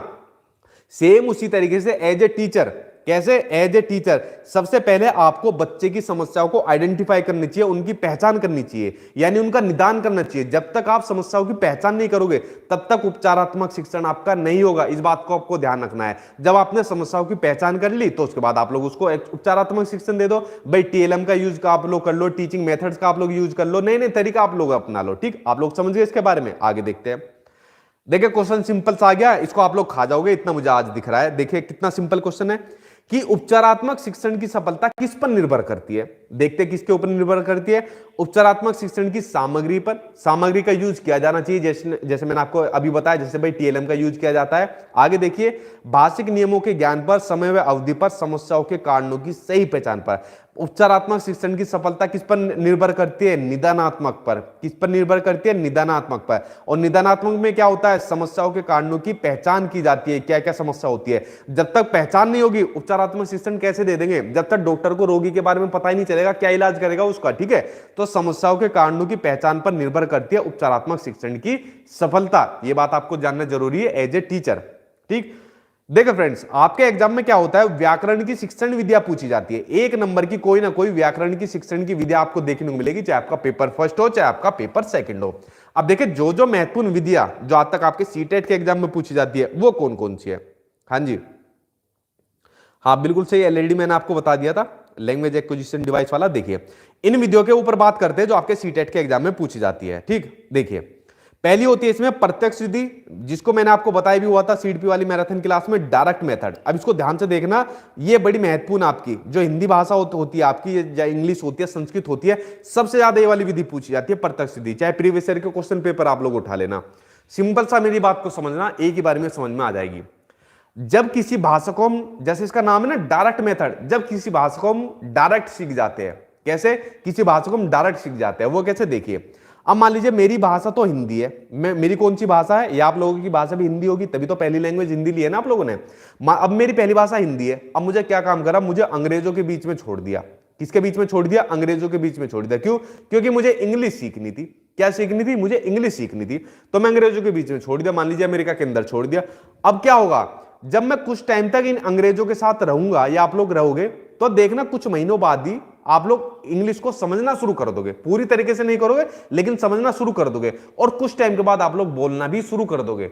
तो यानी आपने दूसरी भाषा जो इंग्लिश भाषा है इसको कैसे सीख लिया? डायरेक्टली सीख लिया। क्या इसके लिए आपको मातृभाषा की जरूरत पड़ी? मेरी बात ध्यान से सुनना, ये बड़ा महत्वपूर्ण पॉइंट है आपका, सीटेट में कई बार पूछा गया है। क्या इसमें आपको मातृभाषा की जरूरत पड़ेगी? बिल्कुल नहीं। क्यों? अंग्रेजों को खुद ही नहीं पता हिंदी के बारे में, भाई हमारी मातृभाषा हिंदी है ना। जब अंग्रेजों को खुद ही नहीं पता हमारी हिंदी भाषा के बारे में, तो मातृभाषा की मध्यस्थता तो इसके अंदर बिल्कुल नहीं रहती। क्या होता है? मातृभाषा की मध्यस्थता बिल्कुल भी नहीं होती आपकी प्रत्यक्ष विधि के अंदर। इसको बच्चा अपने आप ही किसी भाषा को डायरेक्टली सीख जाता है, ठीक। आप लोग समझ गए प्रत्यक्ष विधि के बारे में। आगे देखते हैं, आगे बात करते हैं आगमन विधि। कई बार बता चुका हूं, इंडक्टिव मेथड, कि जब जिसमें किसी चीज को पढ़ाने से पहले उदाहरण देते हैं और उदाहरण के बाद फिर इसको नियमों की तरफ लेकर जाते हैं। और निगमन विधि सेम इसका अपोजिट होती है, इसमें पहले नियम दिए जाते हैं और नियम देने के बाद फिर उसको उदाहरण की ओर ले जाया जाता है, ठीक है। यह आपकी आगमन निगमन विधि होती है। 3 विधि होगी आपकी। आगे देखते हैं, अगली आपकी अनुकरण विधि। अनुकरण का मतलब क्या बताया था मैंने? कॉपी करना। जब बच्चा किसी चीज को कॉपी करके सीख जाता है, जैसे मान लीजिए मैंने आपको शुरुआत में बताया हिंदी भाषा को मैं अनुकरण करके सीख गया। अनुकरण किसका करा? मैंने अपने परिवार वालों का, मेरी फैमिली के अंदर यही भाषा बोली जाती थी तो मैं इसको अनुकरण करके सीख गया। उसके अलावा व्याख्यान विधि, जिसको लेक्चर मेथड कहा जाता है, मैंने क्या बताया था? ये तो भाई आपका नेगेटिव है, ये आपकी बड़ी क्लास में यूज होता है। जहां पर भी ऑप्शन में देखते कर देना इसको गलत, ठीक है। व्याख्यान देना, छोटे बच्चों को लेक्चर देने का फायदा नहीं है। उसके अलावा अगली विधि आपकी भाषा संसर्ग विधि। तो देखिए भाषा संसर्ग विधि कौन सी होती है, इसके ऊपर आप लोग एक बार नजर डालिए। भाषा संसर्ग विधि भी आपकी, ये भी आपकी व्याकरण शिक्षण की विधि है। इसका एक और नाम कभी कभी पूछ लिया जाता है, इसका नाम आपका अव्याकृति विधि, ठीक है। अव्याकृति विधि के नाम से भी इसको जाना जाता है, लेकिन ज्यादातर एग्जाम में भाषा संसर्ग विधि आता है। अब इस विधि में क्या होता है? देखो इस विधि में बच्चों को व्याकरण का ज्ञान दिया जाता है, ग्रामर की नॉलेज दी जाती है, और व्याकरण का जो बच्चों को ज्ञान दिया जाता है वो दिया जाता है रचनाओं के माध्यम से। किसके माध्यम से? रचनाओं के माध्यम से। अब आप लोग मुझे एक सिंपल सी बात बताइए, जैसे मान लीजिए छोटा बच्चा है आपके स्कूल में, अब छोटे बच्चों को आपको ग्रामर सिखानी है, तो आप उसको ग्रामर के नियम तो नहीं सिखा सकते, संज्ञा सर्वनाम विशेषण वगैरह। उसको आप लोग जो व्याकरण सिखाओ वो रचनाओं के माध्यम से सिखाओ। जब बच्चा रचनाओं के माध्यम से, ठीक है, और नए नए तरीकों से जो ये साहित्य वगैरह होते हैं इनसे चीजों को सीखता है, इनसे व्याकरण सीखता है, तो ये होती है आपकी भाषा संसर्ग विधि। तो देखिए व्याकरण शिक्षण की जो जो महत्वपूर्ण विधियां थी सभी मैंने आपको बता दी। आपके सामने स्क्रीन पर आ गया भी एक क्वेश्चन, इसका आंसर आप लोग दोगे अब खुद, ठीक है। देखिए क्वेश्चन आपके सामने है कि राधिका 7वीं कक्षा में पढ़ाती है और वह बच्चों को नाम संबंधी कुछ उदाहरण देती है, और उदाहरण देने के बाद फिर वह संज्ञा के बारे में समझाती है। तो राधिका कौन सी विधि प्रयुक्त कर रही है? भाषा संसर्ग विधि, निगमन विधि, आगमन विधि, या फिर सूत्र विधि? इसका आंसर आप लोग बताइए सही क्या होगा जी। देखिए अब क्या काम कर रही है राधिका? उसने पहले बच्चों के नाम संबंधी कुछ उदाहरण दिए, जैसे मैंने आप लोगों के कुछ उदाहरण दे देता हूं, ठीक है, नाम देता हूं। जैसे आपका ये हो गया, आपके नाम बताओ, दीपा, अनुराग, सीमा, संजीत, आपके लोगों के मैंने नाम ले दिए।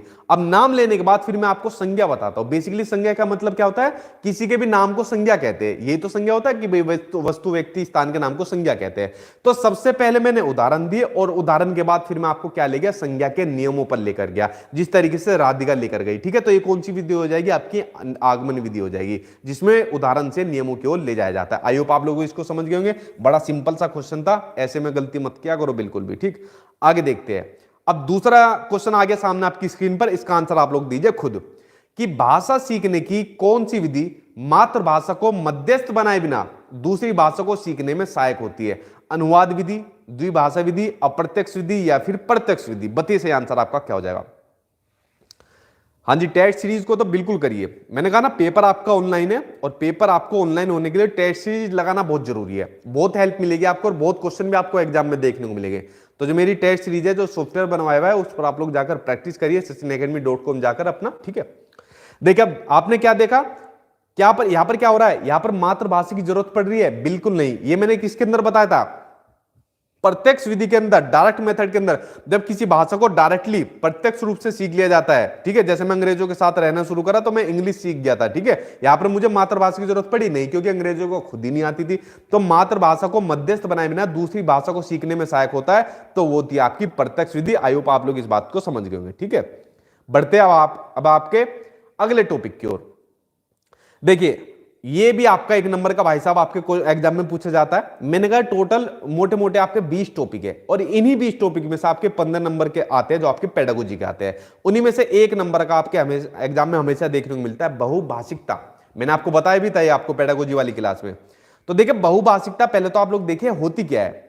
इसको एक सेकंड ऊपर कर दूं, इस सीटेट के एग्जाम में इसको ऊपर ही कर देना इस बार। ठीक है, पिछली बार बच्चे रह गए थे 130 प्लस वाले, काफी कम आए थे, 110-20 वाले तो बहुत थे। ठीक है, इस बार कोशिश करना 145 तक का भी स्कोर बच्चा लेकर आए। ठीक, बड़ी खुशी होगी जानकर।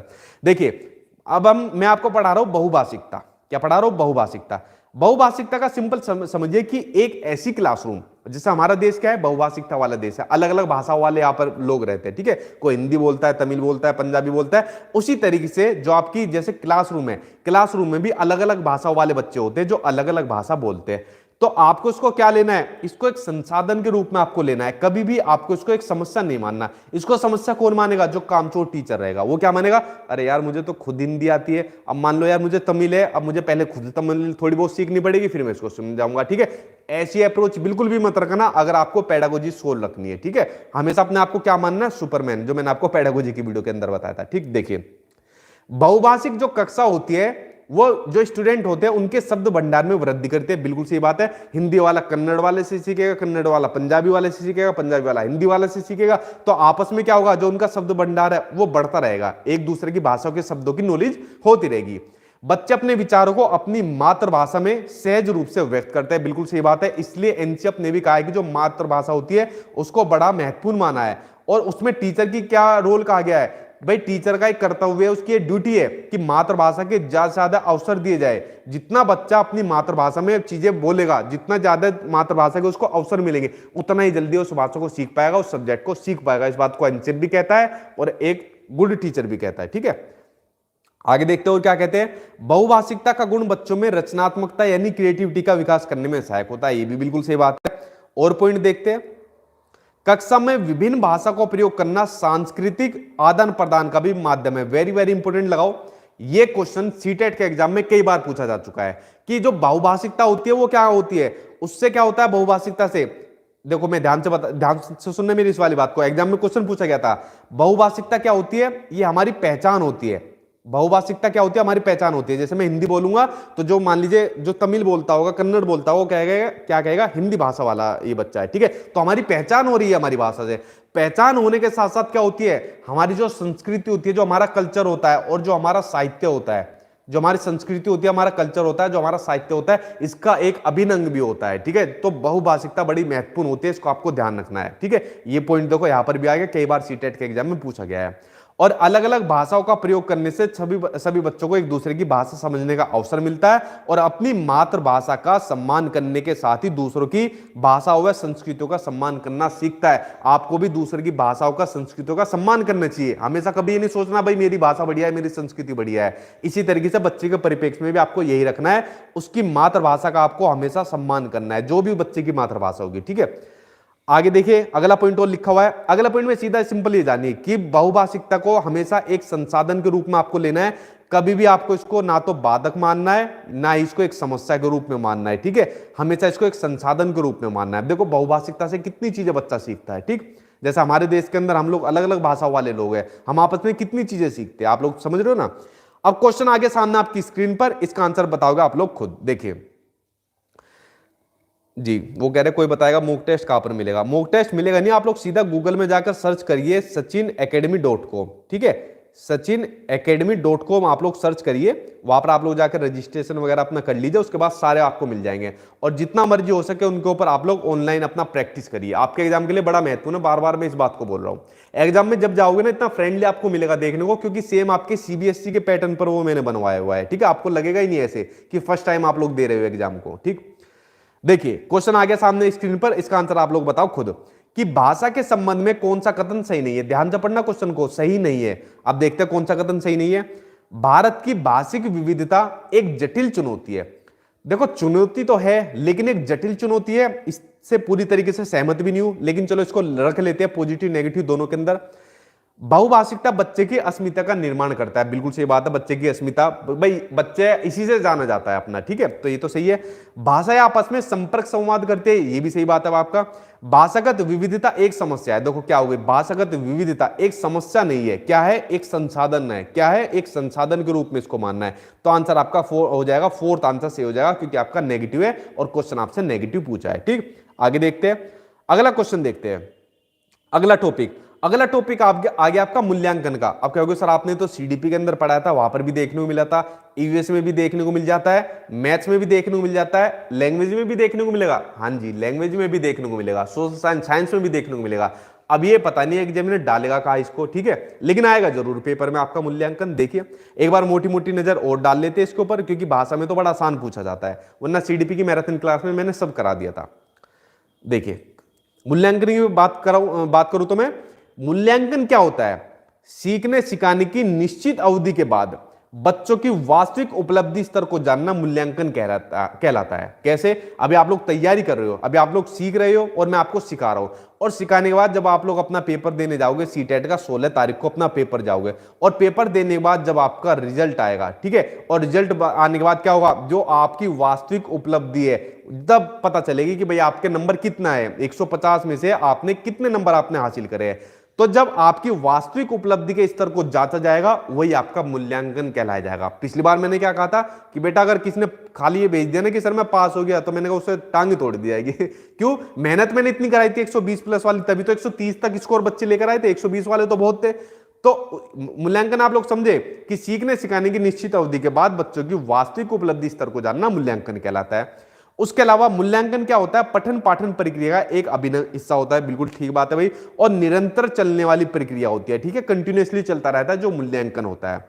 आगे देखते हैं, आकलन और मूल्यांकन ये दोनों अलग अलग होती है, बच्चे कभी इनको एक साथ ही समझ लेते हैं। असेसमेंट और इवैल्यूएशन दोनों अलग अलग चीजें होती है। ठीक है, आकलन और मूल्यांकन दोनों का उद्देश्य बच्चे की क्षमता, अनुभूति और अधिगम का मापन करना होता है। लेकिन जो आकलन होता है वो एक छोटा प्रोसेस होता है मूल्यांकन के मुकाबले। मूल्यांकन बड़ा प्रोसेस है, बेसिकली आकलन क्या होता है, इसी का एक हिस्सा होता है। ठीक है, आगे देखते हैं, अभी क्वेश्चन लूंगा इससे संबंधित, उसका आंसर आप लोग बताना फिर। ठीक, देखिए आकलन की प्रक्रिया मूल्यांकन करने के लिए ही की जाती है। मैंने कहा इसी का एक छोटा पार्ट होता है, इसलिए आकलन मूल्यांकन के दौरान होने वाली प्रक्रिया है।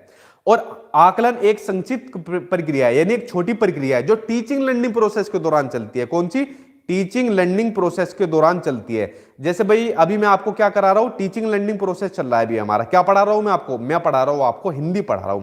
अभी मैं हिंदी पढ़ाते पढ़ाते अभी मैं आपसे क्वेश्चन पूछने लग जाऊं कि बताओ नून चोम्स्की ने क्या कहा था भाषा के बारे में, बताओ उनका क्या स्टेटमेंट था। मैंने आपसे क्वेश्चन पूछा, आप लोगों में से कुछ बच्चे सही आंसर देंगे, कुछ गलत देंगे। तो मुझे क्या मिला, मैंने आप लोगों का साथ के साथ आकलन कर लिया, यानी पढ़ने पढ़ाने के दौरान ही मैंने आपका आकलन कर लिया। इसलिए इस आकलन को सबसे बेस्ट माना गया है, असेसमेंट को सबसे बेस्ट माना गया है। ठीक है, आगे देखते हैं, मूल्यांकन एक व्यापक प्रक्रिया है, ठीक, यही वाली बात है जो आपको बताई। देखिए अब और संबंधित महत्वपूर्ण पॉइंट देखते हैं जो आपके सीटेट के एग्जाम में पूछे जाते हैं। वो पॉइंट आपके सामने आ गए स्क्रीन पर, इनके ऊपर आप लोग डालिए अब नजर। बच्चों द्वारा विभिन्न संदर्भों में भाषा प्रयोग के अवसर देना सबसे महत्वपूर्ण टैग वर्ड आपका, अगर आपकी भाषा हिंदी है, सबसे महत्वपूर्ण, वेरी वेरी इंपोर्टेंट। ये भाई साहब आपको दो शब्द आपको कहीं भी देखने को मिल जाए, आंख बंद करके आंसर लगा देना, आपका आंसर कभी भी गलत नहीं हो सकता। क्यों? एक तो मैं कह रहा हूं, मेरी बात रख लेना, मेरी बात भी ना मानो तो एनसेप की तो मान लोगे। तो एनसेप भी इसी बात को कहता है कि बच्चों को आप कोई भी चीज सिखा रहे हो, कोई भी भाषा सिखा रहे हो, तो विभिन्न संदर्भों में आप लोग उसको ज्यादा अवसर दो। आप कोई भाषा सिखा रहे हो, उसको अलग अलग चीजों से रिलेट करके उसके दैनिक जीवन से जोड़कर आप लोग उसको पढ़ाइए। तो सबसे बड़ा पॉजिटिव टैग वर्ड होता है। आपने संपूर्ण पेडागोजी की वीडियो नहीं देखी, वहां पर देख लेना। आगे देखते हैं, बच्चों से प्रश्न पूछना और पढ़ी गई सामग्री पर उनसे प्रतिक्रिया व्यक्त करना। ठीक है, हाँ जी, क्या था, ठीक, इसको आप लोग समझ गए। आकलन करने का तरीका, जैसे अभी मैं आप लोगों से क्वेश्चन पूछने लग जाऊं, बच्चों से उनके अनुभवों को लिखवाना। अगर बच्चों से अनुभव लिखवाएंगे कि बेटा तुमने पूरे दिन भर में क्या क्या काम करा, ठीक है, उससे भी बच्चे का आकलन होगा। ठीक है, उससे पता चलेगा कि जो भाषा है उसकी कितनी सुधरी है। सुनी गई कहानी को बच्चों से अपने शब्दों में लिखवाना। देखो सीटेट में क्या क्वेश्चन पूछा गया था कि सुनी कहानी को जो का तो लिखवाना। क्या क्वेश्चन पूछा गया था? जो का तो लिखवाना, मतलब सेम एज इट इज लिखवा दिया। लेकिन आपका सीटेट में क्वेश्चन गलत आया था। कैसे कहानी लिखवानी है? बच्चों से अपने शब्दों में आप लोग लिखवाइए। ठीक है, बच्चा जितना अपने आप खुद करके सीखेगा उतना जल्दी सीख पाएगा। आगे देखिए और पॉइंट क्या है, बच्चे के भाषा प्रयोग का अवलोकन करना चाहिए कि बच्चे ने कहीं गलती तो नहीं करा, गलती कर रहा तो उसका समाधान करो। ठीक, और बच्चों को चित्र वर्णन और प्रश्न पूछने के अवसर देने चाहिए। टीचर की तरह ये वाला काम नहीं करना चाहिए जैसे हम लोग स्कूल के अंदर थे, मैडम इसका क्वेश्चन समझ में नहीं आया, सर समझ में नहीं आया, चुपचाप बैठ जाए, बाद में समझियो या अगले दिन आके समझा दूंगी। नहीं, ऐसा नहीं करना। प्रश्न पूछने के ज्यादा आपको उसको अवसर देने हैं, उसकी उत्सुकता, उसकी क्यूरियोसिटी को आपको बढ़ावा देना है। ठीक है, ये आपका हो गया, आपका आकलन और मूल्यांकन हुआ। आगे बात करते हैं, देखिए अब बात करते हैं पोर्टफोलियो। जो आपकी भाषा होती है, जैसे मान लीजिए आपकी जो हिंदी भाषा है, ये भाई साहब आपका हमेशा देखने को मिलता है पोर्टफोलियो। क्या होता है पोर्टफोलियो? कई बार मैं इसके ऊपर डिस्कशन भी कर चुका हूं, एक बार और देखते हैं। और इनफैक्ट आपके एग्जाम में सबसे ज्यादा पूछा जाता है कि भाषा आकलन करने का सबसे बढ़िया तरीका, मेथड कौन सा है, सबसे बढ़िया तरीका कौन सा है कि बच्चे की भाषा आकलन करने का सबसे बढ़िया तरीका, तो होता है आपका पोर्टफोलियो। क्या होता है पोर्टफोलियो? इसके ऊपर एक बार नजर डालिए। पोर्टफोलियो बेसिकली एक तरीके की फाइल होती है। मैंने आपको पहले भी बताया था, पोर्टफोलियो एक तरीके की फाइल होती है जिसमें बच्चे से संबंधित उसकी सभी जानकारी दी हुई होती है। देखिए मैंने दोबारा इस बात को बताता हूं, पहले भी बता चुका हूं। मान लीजिए फर्स्ट क्लास का बच्चा है, मान लीजिए फर्स्ट क्लास का बच्चा है, तो फर्स्ट क्लास के बच्चे की मैडम ने बच्चे से संबंधित जितनी भी जानकारी थी, चाहे बच्चे का नाम हो, चाहे बच्चे के परिवार से संबंधित जानकारी हो, चाहे बच्चे की ने जो जो उपलब्धि हासिल करी हो, चाहे बच्चे की जो जो कमियां हो, ठीक है, कुछ भी बच्चे से संबंधित जितनी भी जानकारी है उसको इस फाइल के अंदर मैडम ने एक बना दिया। ठीक है, फाइल बनाने के बाद जब बच्चा सेकंड क्लास के अंदर गया, जब बच्चा अगली क्लास के अंदर गया, तो इस वाली मैडम ने सेकंड क्लास वाली मैडम को क्या कहा, मैडम ये इस बच्चे का पोर्टफोलियो और ये आप लोग ये आप रख लीजिए। अब जब सेकंड क्लास वाली मैडम के बाद जब ये पोर्टफोलियो आएगा तो उसको पहले से पता लग जाएगा कि भाई बच्चे ने क्या क्या उपलब्धियां है, क्या उसकी कमियां है, क्या उसकी ताकत है, क्या उसके परिवार से संबंधित चीजें है। तो देखिए कितना बढ़िया फीडबैक एक बच्चे के संबंध में एक टीचर को मिल रहा है। ठीक है, तो यही होता है आपका पोर्टफोलियो होता है। ठीक, आगे देखते हैं, यही बात है जो मैंने आपको बताई, जो सामने आपकी स्क्रीन पर आ रखी है। अब देखिए एक आपको देखने को मिलता है समग्र और सतत मूल्यांकन। ये आपका मैंने सीडीपी में समझा दिया था, आ गया तो एक बार इसके ऊपर नजर डालिए। इसको बोला जाता है CC, continuous and comprehensive evaluation, कि एक ऐसा मूल्यांकन जो लगातार चलता रहता है और जिसमें बच्चे का व्यापक रूप से मूल्यांकन किया जाता है। व्यापक मतलब एक वर्ड भी आपको क्वेश्चन पूछा गया था, व्यापक मतलब जिसमें बच्चे के शैक्षिक जो उसके सब्जेक्ट से जुड़े होते हैं और शैक्षिक जैसे गेम्स वगैरह, पीटी वगैरह, योगा वगैरह, इन दोनों ही पक्षों को इसके अंदर शामिल किया जाता है। ये होता है आपका सीसी। ठीक, तो देखिए अब आकलन के सभी तरीके मैंने आपको बता दिया। सामने आ गया आपकी स्क्रीन पर क्वेश्चन, इसका आंसर आप लोग दोगे अब खुद से। देखिए क्वेश्चन सामने आपकी स्क्रीन पर आ गया कि बच्चों की मौखिक भाषा का सतत आकलन करने का सबसे बेहतर तरीका कौन सा है। मौखिक भाषा का आकलन करना है आपको कि देखो बच्चों को कितनी भाषा आई है। ठीक है, अब देखते हैं कौन सा तरीका सबसे बेहतर है। ध्यान से क्वेश्चन पढ़ना। शब्द पढ़वाना, देखो आकलन करने का तरीका हो सकता है कि बेटा ये शब्द पढ़ना, तो उससे उसका पता लग जाएगा मौखिक भाषा का कि कितना सही तरीके से पढ़ पा रहा है। प्रश्नों के उत्तर पूछना, तो ये भी सही तरीका होता है अभी आकलन करने का। विभिन्न संदर्भों में बातचीत, देखो ये आगे ना, ये दो वर्ड इतने पॉजिटिव है, विभिन्न संदर्भों, बड़े पॉजिटिव वर्ड है आपके, ठीक है। तो आंसर आपका यही सही हो जाएगा, क्योंकि सबसे बेहतर तरीका पूछा, तो सबसे बेहतर तरीका अगर विभिन्न संदर्भों में, अलग अलग संदर्भों में उससे बातचीत कराई जाएगी, उससे बढ़िया तरीका कुछ भी नहीं हो सकता। सुने हुए को दोहराने के लिए कहना, नहीं, बिल्कुल नहीं होगा। आंसर आपका थर्ड सही हो जाएगा, ठीक। आगे बढ़ते हैं जी। अगला क्वेश्चन सामने आ गया आपकी स्क्रीन पर। फ्रेंड्स, वीडियो को शेयर करते जाइए आप लोग, ठीक है। जितना भी आप लोग वीडियो देख रहे हैं, तो आप लोग जितना भी हो सके आपके ग्रुप है, एक बार शेयर करते जाइए, तो आप लोगों की संख्या बढ़ती चली जाएगी। आगे देखिए, भाषा में सतत और व्यापक आकलन का या मूल्यांकन का उद्देश्य क्या है, वो आपको बताना है। देखते हैं, ऑप्शन पढ़ते हैं। पहला क्वेश्चन, ऑप्शन आपका, वर्तनी अशुद्धि के बिना लिखने की क्षमता का आकलन करना। वर्तनी की अशुद्धि मतलब बोलने के अंदर बच्चा कुछ गलती कर रहा है, उसके बिना लिखने की क्षमता का आकलन करना। क्या उसके बिना लिखने की लिख पाएगा बच्चा? जब तक उसको सुधारोगे नहीं लिख पाएगा। भाषा के व्याकरण का आकलन करना, यह तो आपका कभी भी ठीक नहीं हो सकता। भाषा के मौखिक और लिखित दोनों ही रूपों के प्रयोग की क्षमता का आकलन करना, यह होता है आपका सीसीई, यानी कि भाषा में सतत और व्यापक मूल्यांकन का मेन उद्देश्य होता है। इसमें बच्चे के मौखिक लिखित सभी पक्षों की क्षमताओं का आकलन आपको करना चाहिए। आंसर आपका थर्ड सही हो जाएगा, ठीक। आगे देखते हैं।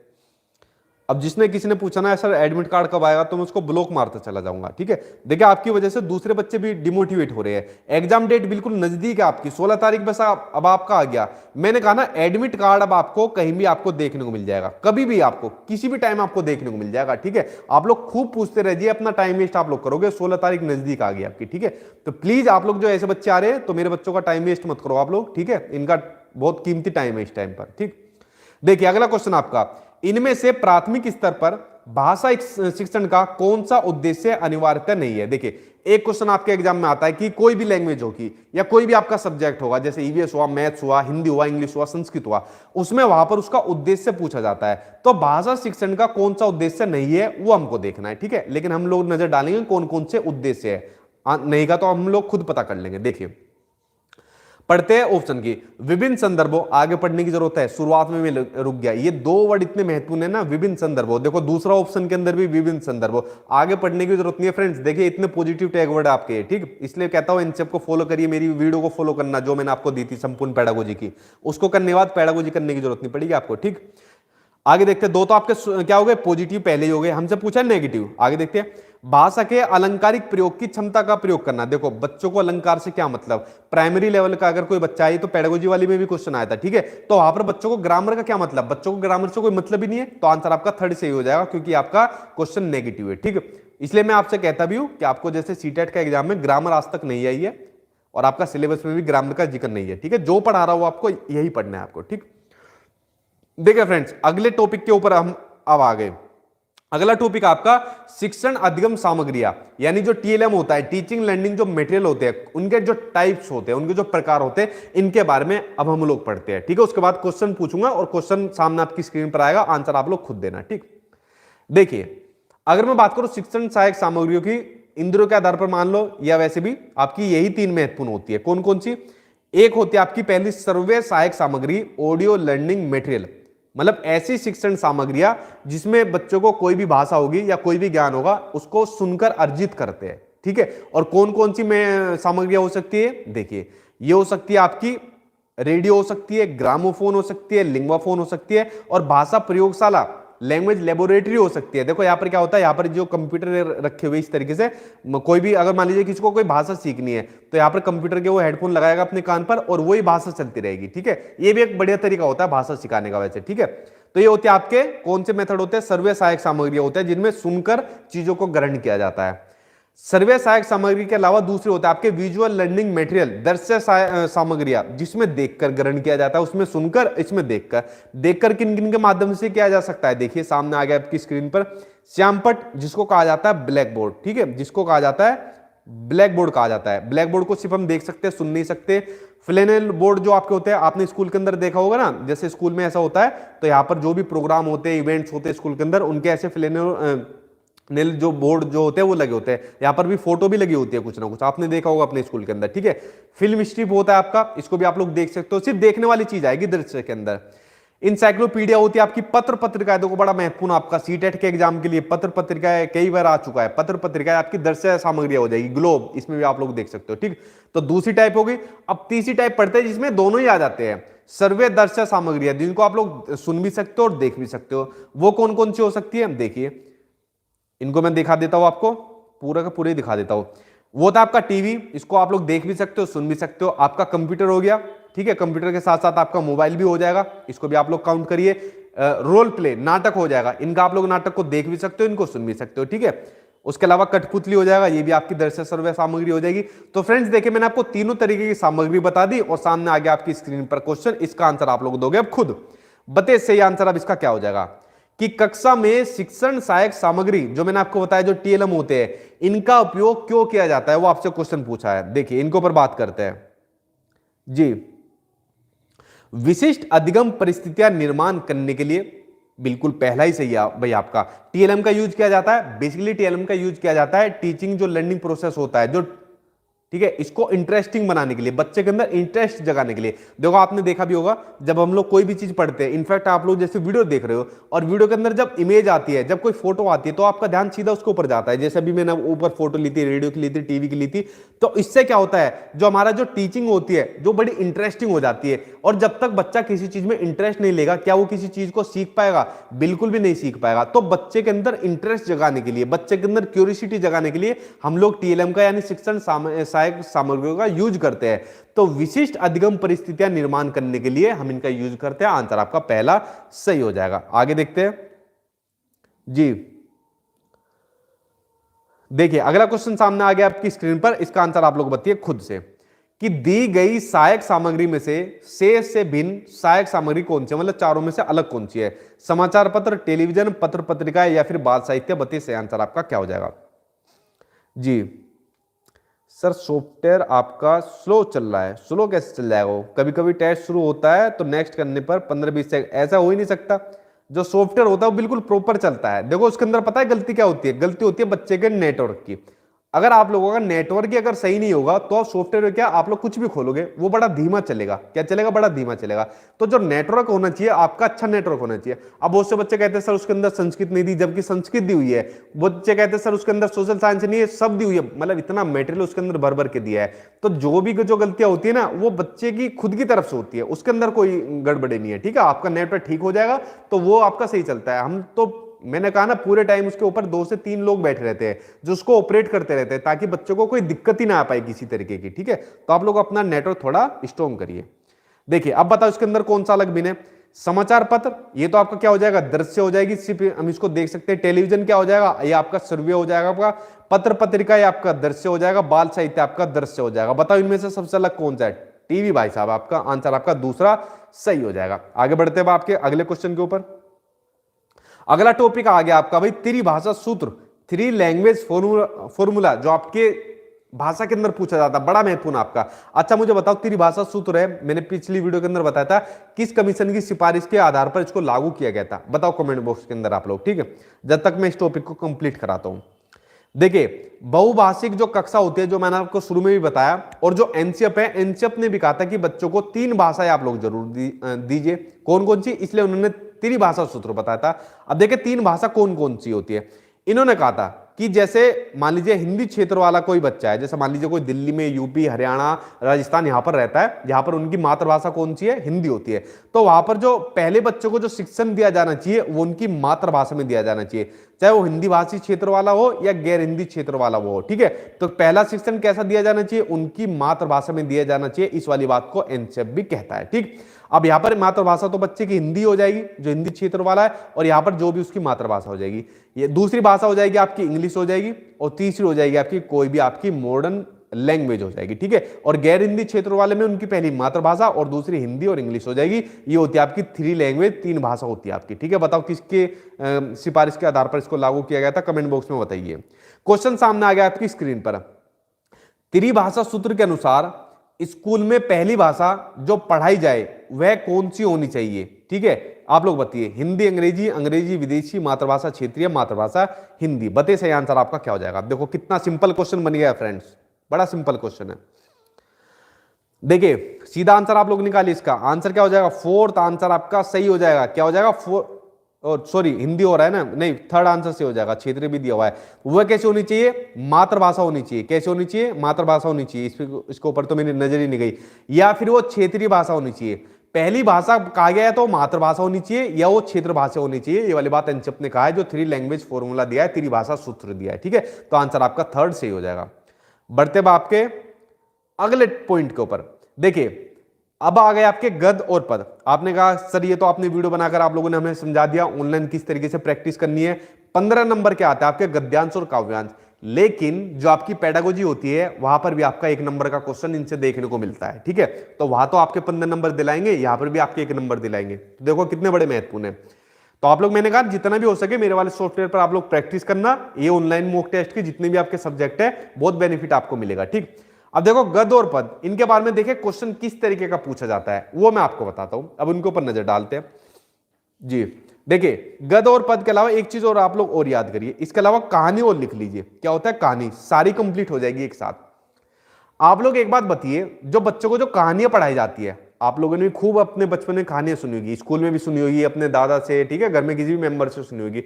तो पता कहानी के माध्यम से क्या होता है, कहानी के माध्यम से बच्चा अपनी सांस्कृतिक धरोहर से जुड़ता है। सीटेट के एग्जाम में क्वेश्चन पूछा जा चुका है कि कहानियों के माध्यम से बच्चा अपनी सांस्कृतिक धरोहर से जुड़ता है। मान लीजिए हमें बच्चों को कुछ भी कहानी पढ़ानी है, मान लीजिए आजादी के ऊपर कहानी पढ़ा दी, तो अपनी सांस्कृतिक धरोहर से जोड़ दिया, ठीक है। और कहानी सुनाने से क्या होता है, बड़ा महत्वपूर्ण, इसके ऊपर ध्यान देना, बड़ी महत्वपूर्ण बात बताने वाला हूं आपको। कहानी सुनाने से क्या होता है, बच्चे में चिंतन शक्ति का विकास होता है। ये पॉइंट कई बार आपके एग्जाम में पूछा जा चुका है। बच्चे में चिंतन शक्ति और बच्चे में कल्पना शक्ति का विकास होता है कहानी के माध्यम से। ये कई बार आपके एग्जाम में क्वेश्चन पूछा जा चुका है, वेरी वेरी इंपॉर्टेंट, इसके ऊपर लगा लेना। और कई बार तो खाली कल्पना शक्ति पूछा गया है। जब आपको कोई कहानी पढ़ाई जाएगी तो आप लोग क्या काम करते हो, माइंड के अंदर उसकी कल्पना करना शुरू कर देते हो और चिंतन करना शुरू कर देते हो। जैसे जैसे कहानी आपको कोई बताता जाता है, आप लोगों के दिमाग में चिंतन होना स्टार्ट हो जाता है। ये बड़ा महत्वपूर्ण पॉइंट मैंने आपको बताया जो सीटेट के एग्जाम में पूछा गया है, ठीक है। तो गद पद और कहानी ये बड़े महत्वपूर्ण हो जाते हैं। अब इनसे संबंधित क्वेश्चन देख लेते हैं जो आपके सामने स्क्रीन पर आ गए, उनके ऊपर डालते हैं हम नजर। क्वेश्चन आपको दिया हुआ है कि गद पद और जो नाटक होते हैं हमारी डैश संवेदना को, एक सेकंड इसको कर दो, हमारी डैश संवेदना को धार प्रदान करने के साथ साथ हमारे जीवन के डैश पहलू को समृद्ध करते हैं। ऑप्शन है आपके भाषिक, सौंदर्यात्मक, भाषिक, ज्ञानात्मक, सांस्कृतिक, साहित्यिक, सांस्कृतिक, भौतिक। बताइए सही आंसर क्या हो जाएगा फ्रेंड्स, बताइए इसका आंसर। हाँ जी, थैंक यू जी आप सभी का। 1 मिलियन तक आप लोग, देखो आप लोगों के सपोर्ट की वजह से हुआ है। आज की वीडियो भी मैंने डाली थी, बिना आपके पॉसिबल नहीं है, ठीक है। देखिए गद पद नाटक या कहानी जो भी चीज होती है, ये क्या होता है इनके माध्यम से, ये हमारी सांस्कृतिक जो संवेदना होती है, क्या होती है, सांस्कृतिक जो संवेदना होती है उसको धार प्रदान करते हैं, जो मैंने आपको जस्ट अभी आपको बताया। और उसके साथ साथ हमारे जीवन के जो साहित्यिक पहलू होते हैं, कौन से जो साहित्यिक पहलू होते हैं उसको भी बढ़ावा करते हैं, उसको भी समृद्ध करते हैं। आंसर थर्ड से हो जाएगा। हाँ जी, कोठारी आयोग बिल्कुल सही बताया, 3 लैंग्वेज फॉर्मूला। लेकिन कोठारी आयोग उसके अलावा ईयर भी बताइए कि कौन से साल के अकॉर्डिंग किया गया, ठीक है। देखिए अगला टॉपिक आ गया आपका पाठ्य पुस्तकों वाला। एक क्वेश्चन आपका पूछा जाता है पाठ्य पुस्तकों से संबंधित, चाहे पेपर फर्स्ट हो चाहे पेपर सेकंड हो, ठीक है। अब देखिए इसके ऊपर पाठ्य पुस्तकों से संबंधित क्या है। पहले मैं आपको कुछ अपनी तरफ से पॉइंट बताता हूं, इनके ऊपर आप लोग एक बार नजर डालिए।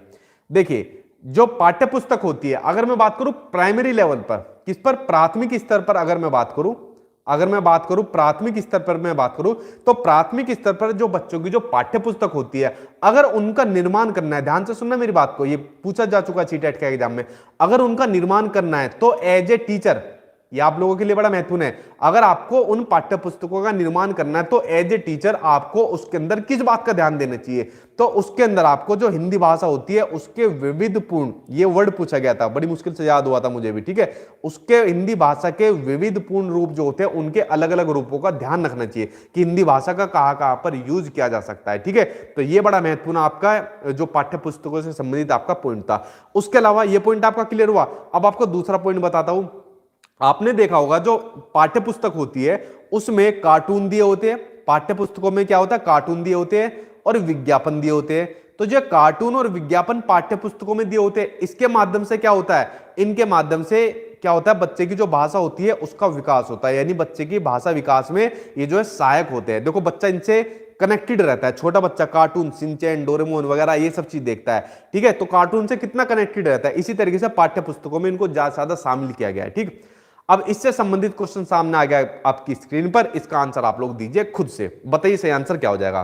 कि क्वेश्चन आपका कि पाठ्य पुस्तकों में रचनाएं एक वातावरण का निर्माण करती है और जो अभ्यास प्रश्न होता है, जो बाद में प्रैक्टिस के लिए क्वेश्चन दिए होते हैं, वो उन्हें डैश गहराई से डैश और व्यापक अनुभव स्तर से डैश का मौका देते हैं। बताओ सही आंसर क्या हो जाएगा। सामने आपके 4 ऑप्शन स्क्रीन पर दिए हुए, बताइए सही आंसर आपका क्या हो जाएगा, ठीक है।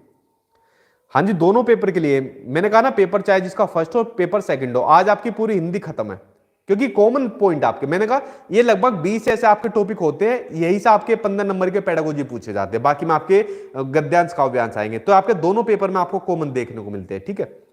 और इसको एक बार अब मत देखना दोबारा, बस पेपर से पहले एक बार देख लेना, आपकी खत्म हो जाएगी हिंदी, ठीक।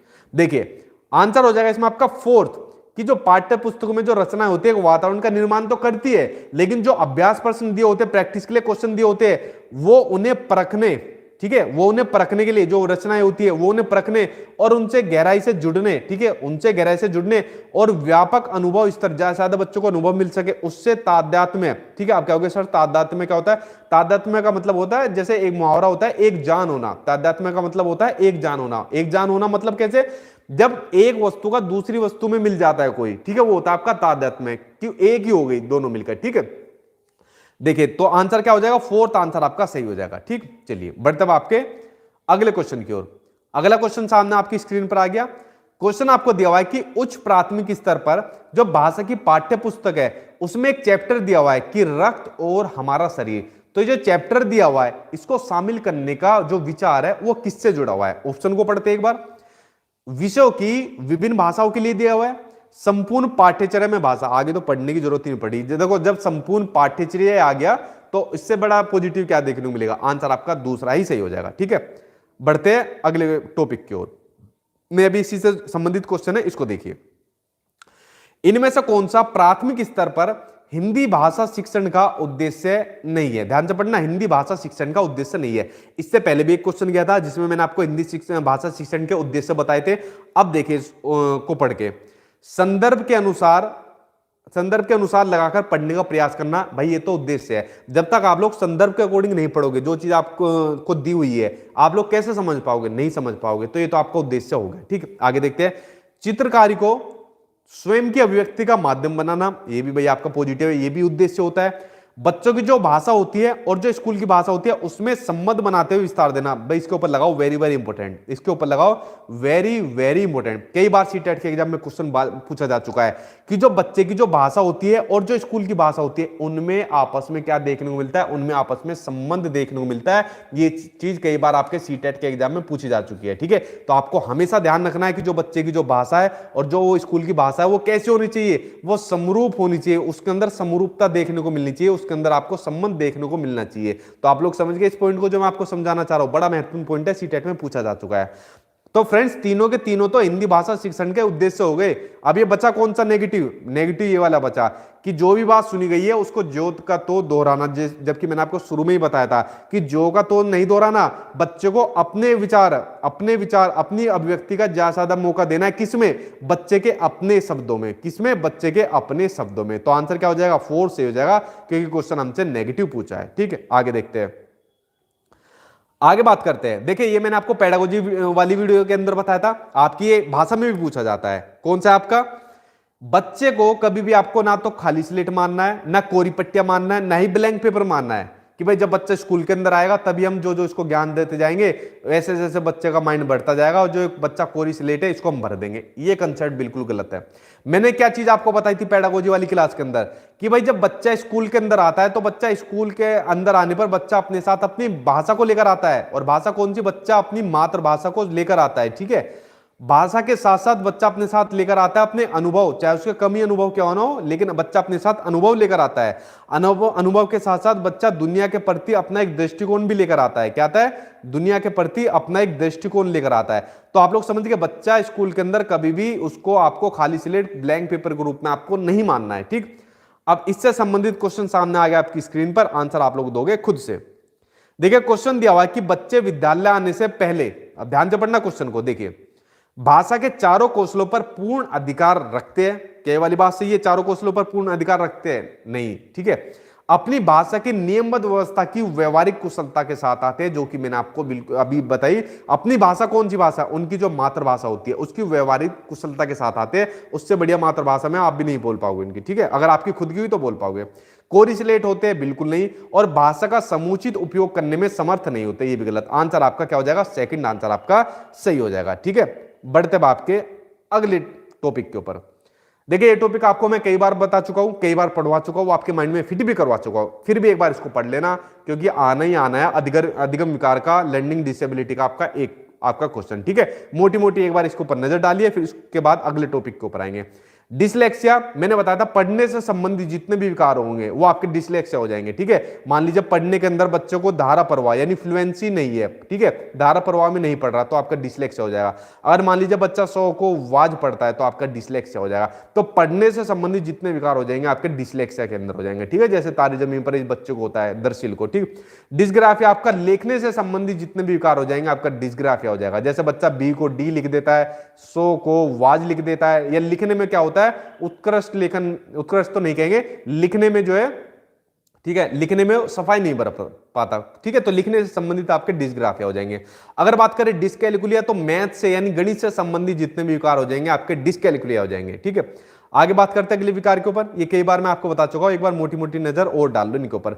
डिस्मोर्फिया, डिस्मोर्फिया के अंदर क्या है, मोर यानी जब बच्चा भ्रम की स्थिति में पड़ जाता है, यार मोर कौन सा है मुर्गा कौन सा है, ठीक है। दोनों देख लिया, क्या काम कर रहा है बच्चे की, इनकी जो शारीरिक बनावट है, ठीक है, इनकी जो शारीरिक बनावट है, दोनों में बच्चा कंफ्यूज हो गया कि यार मोर कौन सा मुर्गा कौन सा है। तो भ्रम वाली स्थिति में जब बच्चा पड़ जाता है शारीरिक बनावट के आधार पर, ठीक है। डिस्फेजिया यानी फंस गया, यानी जब बच्चा अपने विचारों को बोलने में, जो अपने विचारों को व्यक्त करना चाहता है उनमें जब फंस जाता है, व्यक्त नहीं कर पाता, तो आपका डिस्फेजिया। डिस्प्रेक्सिया आपका शारीरिक कौशलों से संबंधित विकार होता है, ठीक है। उसके अंदर जब उसका माइंड में मसल्स कनेक्ट नहीं बन पाता। और डिस्थीमिया आपका तनाव से संबंधित आपका विकार होता है, जो आप लोग बेफालतू में लेकर रखे हुए कि सीटेट का एग्जाम कैसे होगा, ठीक है। तो मैंने कह दिया सीटेट का एग्जाम फेल तो मैं आपको नहीं होने दूंगा बिल्कुल भी, इतना मैं आपको भरोसा दिलाता हूं। पास तो मैं आपको, उसकी तो आप टेंशन मत लीजिए, लेकिन प्लीज मेरी रिक्वेस्ट है कम से कम अच्छा स्कोर करिए, 130 तो मिनिमम आप लोग करिए, ठीक है। क्वेश्चन आ गया, इतना सिंपल क्वेश्चन, अब इसको छोटा सा भी बच्चा दे देगा इसको क्वेश्चन को। देखिए क्वेश्चन सामने आपकी स्क्रीन पर है। डिस्ग्राफिया से प्रभावित बच्चों को मुख्य रूप से कठिनाई कब होती है? लिखने में, सुनने में, बोलने में, या फिर पढ़ने में? डिस्ग्राफिया आ गया तो क्या हो जाएगा? लिखना। आंसर आपका फर्स्ट सही हो जाएगा। आप लोग इसको समझ गए? चलिए बढ़ते अगले की ओर। भाई फिर एडमिट कार्ड वाले आ गए। देखिए कल भी मैंने वीडियो के अंदर बताया था, जो आपके एडमिट कार्ड है, जो आपका सीबीटी टेस्ट होता है, आपके 4-5 दिन पहले भी आ जाते हैं। तो आप लोग पैनिक मत होइए, किसी भी टाइम आपका एडमिट कार्ड आ जाएगा, ठीक है। अब आ जाए, सुबह के टाइम आ जाए, कल शाम को आ जाए, कभी भी आ जाएगा। प्लीज मेरे कहने से नेगेटिव बातों पर आप लोग ज्यादा ध्यान मत दिया करिए, पढ़ाई पर आप लोग ध्यान लगाइए, ठीक है। वरना मैं कहना बंद कर दूंगा कोई भी चीज अगर इस तरीके की बात हुई, ठीक। अगला पॉइंट देखते हैं। अगला टॉपिक आपका भाषा। अब क्या होगा सर, आज तो पूरा ही सब्जेक्ट हमारा भाषा का, लेकिन ये पूरा अलग से टॉपिक है। क्यों? आपके जैसे अलग अलग एक एक नंबर के आपके पूछे हुए, बहुभाषिकता आपका पूछ लिया, हालांकि इसी का रोल है, भाषा अर्जन, भाषा दिगम आपको पूछ लिया, ठीक है। जो मनोवैज्ञानिक उनके विचार पूछ लिए, लेकिन अब पढ़ाता हूं आपको पूरा का पूरा भाषा के बारे में। अब इसके ऊपर आप लोग एक बार नजर डालिए। देखिए अगर मैं बात करूं भाषा की, आज कौन सी भाषा पढ़ रहे हैं? हमारी हिंदी भाषा। क्यों भाई? हमको पूरे 30 में से 30 लेने हैं, ठीक है। अब देखो भाषा का क्या काम होता है, मैंने आपको शुरुआत में बताया, अभिव्यक्ति का साधन होता है। भाषा के माध्यम से क्या होता है, जो हमारे विचार होते हैं, हम अपने विचारों को एक दूसरे का आदान प्रदान करते हैं अपने विचारों का। जैसे मैं आपको हिंदी पढ़ा रहा हूं, अपने विचार व्यक्त कर रहा हूं, ठीक है। सामाजिक संबंध स्थापित करने में सहायक होते हैं। भाषा के माध्यम से हम सामाजिक संबंध स्थापित कर सकते हैं। अगर आपकी भाषा नहीं है अच्छी, ठीक है, अगर मान लीजिए आप किसी से उल्टा सीधा बोलोगे ना, एक ऐसे एग्जांपल दे रहा हूं आपको, तो अगला भी आपको उसी लैंग्वेज में देगा, ठीक है। तो सामाजिक संबंध आपको स्थापित करने, आपको भाषा का ज्ञान होना जरूरी है। दूसरा नहीं सोचेगा इसकी भाषा का ज्ञान नहीं है, ठीक है। भाषा मानव विकास का मूल आधार है और ज्ञान की प्राप्ति में सहायक होता है भाषा। और ठीक है, ज्ञान की प्राप्ति में क्या, जितने भी आपके विषय होते हैं, जितने भी आपके सब्जेक्ट होते हैं ना, उन सभी के अंदर भाषा का बड़ा महत्वपूर्ण रोल होता है।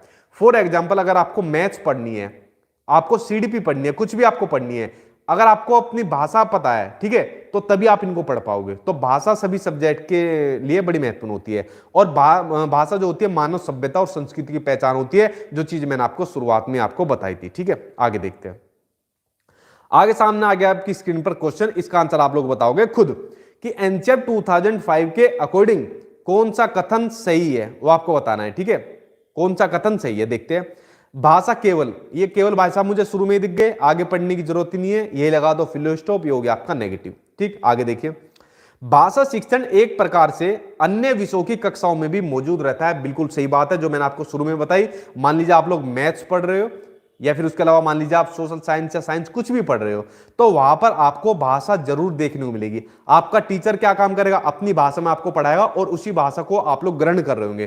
तो बिना भाषा के आप लोग किसी भी सब्जेक्ट को नहीं पढ़ सकते। तो जितने भी आपके सब्जेक्ट रहेंगे उनकी कक्षाओं में आपको भाषा जरूर देखने को मिलेगी। आंसर आपका सेकंड सही हो जाएगा। ठीक है, तीसरा ऑप्शन, बच्चे विद्यालय आकर ही, देखो ये मिल गया मेरा भाई साहब ही, इसको काट दो नेगेटिव। ठीक है, प्राथमिक स्तर पर भाषा सीखने सिखाने में केवल, ये इस बार केवल मिल गया नेगेटिव, गलत काट दो। ठीक है, आंसर आपका सेकंड सही हो जाएगा। मैंने कहा था इस तरीके से आपको पेडागोजी सोल्व करनी है। वीडियो देख लेना संपूर्ण पेडागोजी वाली। आगे बढ़ते हैं फ्रेंड्स, 10,000 होने वाले हैं, जल्दी से आप लोग इसको करवा दीजिए 10,000 को। ठीक है, बस होने वाले 10,000 अब आप लोगों के हाथ में इसको कराने का। देखिए अगला क्वेश्चन पढ़ते हैं, और कल होगी आपकी मैथ्स की न्यूमेरिकल की मैराथन क्लास। जो आपके न्यूमेरिकल आते हैं ना 15 नंबर के, उनकी मैराथन क्लास में लूंगा। हालांकि एनसीईआरटी से और महत्वपूर्ण क्वेश्चन मैं ले रहा हूं, जो जो एनसीईआरटी के महत्वपूर्ण थे और जो प्रीवियस ईयर के आधार पर जो जो जितने महत्वपूर्ण थे वो सभी मैं आप लोगों के लिए ले दूंगा। ठीक है, तो कल आपकी न्यूमेरिकल की लूंगा। अगर किसी का मैथ्स वीक है, या किसी को मैथ्स से डर लगता है, या जिसको जो मैथ्स आप जानकर नहीं करना चाहता, तो कल मेरे कहने से आप लोग क्लास में जरूर आ जाना। देख लेना, मैथ्स आपका बड़ा सिंपल आता है सीटेट के एग्जाम में, और जब आप लोग वीडियो देखोगे तो आपको उससे बाहर नहीं देखने को मिलेगा। ठीक है, आप सारी चीज आपके कंसेप्ट समझ में आ जाएंगे। क्वेश्चन का आगे आप सामने आपकी स्क्रीन पर, इसका आंसर आप लोग दीजिए खुद, कि एक बहुसांस्कृतिक कक्षा में जहां पर अलग अलग भाषाओं के अलग अलग संस्कृतियों के बच्चे हैं, वहां पर आप एक भाषा शिक्षक के रूप में सबसे ज्यादा महत्व किसको दोगे? बताओ भाई, आप लोगों से पूछा हुआ है। ठीक है, बच्चों को भाषा प्रयोग के अधिक से अधिक अवसर देना, वेरी वेरी इंपॉर्टेंट लगा लो इस पॉइंट के ऊपर। क्या लगा लो? Very very important. आप लोग प्रीवियस ईयर के क्वेश्चन आंसर उठा के देखना, सबसे ज्यादा पूछा जा चुका है आप लोग ये वाला पॉइंट। क्या? जितना ज्यादा हम बच्चों को भाषा प्रयोग के ज्यादा से ज्यादा अवसर देंगे, उतना ही जल्दी बच्चा भाषा को सीख पाएगा, चाहे कोई भी भाषा हो। मान लीजिए आपको चाइनीज भाषा सीखनी है, या मान लीजिए आपको फ्रेंच सीखनी है, या मान लीजिए आपको इंग्लिश सीखनी है, जब तक आपको अपॉर्चुनिटी नहीं मिलेगी, जब तक आपको अवसर नहीं मिलेंगे बोलने के, तब तक आप इसको सीख पाओगे? चुपचाप बैठे रहो, इनके नियम भी याद कर लो, लेकिन जब तक बोलोगे नहीं, जब तक आपको भाषा नहीं आएगी। ये बात आपको ध्यान रखनी है। तो ज्यादा से ज्यादा अवसर देना चाहिए। आंसर आपका पहला ही सही हो जाएगा। ठीक है, आगे देखते हैं। निम्नलिखित में से किसके अभाव में हम नहीं पढ़ सकते? लिपि से परिचय, बाराखड़ी से परिचय, वर्णमाला की क्रमबद्धता का ज्ञान, या फिर संयुक्त अक्षरों की पहचान। बताइए सही आंसर आपका क्या हो जाएगा? इसका आंसर बताइए आप लोग सही। ये पूछा गया आपके सीटेट के एग्जाम में, ये वाला क्वेश्चन भी, इसका आंसर आप लोग बताइए। यहां से 2 क्वेश्चन आप लोगों के लिए निकलेंगे। ठीक है, देखिए क्या निकलेंगे। किसके अभाव में हम नहीं पढ़ सकते? लिपि के अभाव में हम लोग नहीं पढ़ सकते। आपके सीटेट के एग्जाम में क्या क्वेश्चन पूछा गया था कि जो भाषा होती है और जो लिपि होती है, जो भाषा होती है और जो लिपि होती है, उनमें कैसा संबंध होता है? इनमें सीधा संबंध होता है। ठीक है, आपस में संबंधित होती है एक दूसरे से। बिना लिपि के हम भाषा का यूज नहीं कर पाएंगे, हम नहीं पढ़ पाएंगे। जैसे मान लीजिए आज हम हिंदी पढ़ रहे हैं, तो हिंदी पढ़ने के लिए हमें किस लिपि की जरूरत पड़ती है? हमको देवनागरी लिपि की जरूरत पड़ती है। किसकी? देवनागरी लिपि की जरूरत पड़ती है। ठीक है, तो लिपि से परिचय होना बहुत जरूरी है, और भाषा और लिपि में सीधा संबंध आपको देखने को मिलता है। ये बात ध्यान रखनी है आपको। ठीक है, अच्छा कमेंट बॉक्स में बताओ, पंजाबी भाषा हो गई, उर्दू भाषा हो गई और इंग्लिश भाषा हो गई, इनकी लिपियां बताओ कमेंट बॉक्स के अंदर, इनकी लिपियों के नाम बताओ। ठीक है, देखो किस किस बच्चों को पता है। आगे देखते हैं, भाषा विकास के संबंध में कौन सा कथन सही नहीं है? ध्यान से देख लो, सही नहीं है, हाँ सही नहीं है। ठीक है, अब ध्यान से पढ़ना ऑप्शन को, कौन सा कथन सही नहीं है वो आप लोगों को बताना है। भाषा विकास व्यक्ति निरपेक्ष होता है। देखिए पहला ही पॉइंट आपको नेगेटिव देखने को मिलेगा। भाषा विकास क्या होता है? व्यक्ति निरपेक्ष हो गया। भाई निरपेक्ष नहीं होता, सापेक्ष होता है। ठीक है, आप कहोगे सर ये सापेक्ष और निरपेक्ष क्या बोला है? देखो निरपेक्ष क्या मतलब होता है? जो किसी से भी कुछ उम्मीद ना करता हो, जो किसी से अपेक्षाएं ना रखता हो। ठीक है, वो होता है आपका निरपेक्ष। तो भाषा विकास व्यक्ति निरपेक्ष कैसे हो जाएगा? भाषा विकास तो व्यक्ति सापेक्ष होगा। ठीक है, तो क्वेश्चन पूछा हमसे नेगेटिव, तो आंसर भी क्या हो जाएगा? नेगेटिव हो जाएगा। जब किसी से उम्मीद ही नहीं रखेगा, अपेक्षा नहीं रखेगा, तो भाषा का विकास किस तरीके से हो जाएगा? ठीक है, तो आंसर पहला सही हो जाएगा।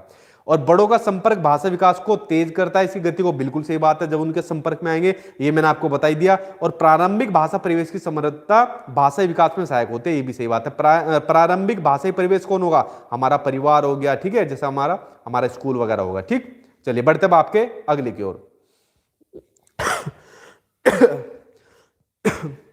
जी, रीट में हिंदी में 29 आए थे आपके, और आपके 135 बने हैं। ठीक है भाई, वेरी गुड, बहुत बढ़िया स्कोर है। अच्छे स्कोर बने थे रीट के एग्जाम में, और जैसे आपको जल्दी देखने को मिलेगी, तो इस बार देखना हजारों बच्चों को जॉब मिलेगी इस बार रीट के एग्जाम में, जो जो ऐसे यूट्यूब चैनल से पढ़े थे। ठीक है, तो बड़ी खुशी मिल रही है रीट के एग्जाम में जिन बच्चों ने अच्छा स्कोर करा, जैसे इस बच्चे का आया था अभी। देखिए अगला क्वेश्चन आपके सामने स्क्रीन पर आ गया। वाणी डैश होती है और लिखित भाषा की तुलना में काफी तेजी से बदलती रहती है। तो वाणी क्या होती है? गौण होती है, स्थिर होती है, अस्थायी होती है, या फिर स्थायी होती है? बताइए, आंसर आपका क्या हो जाएगा?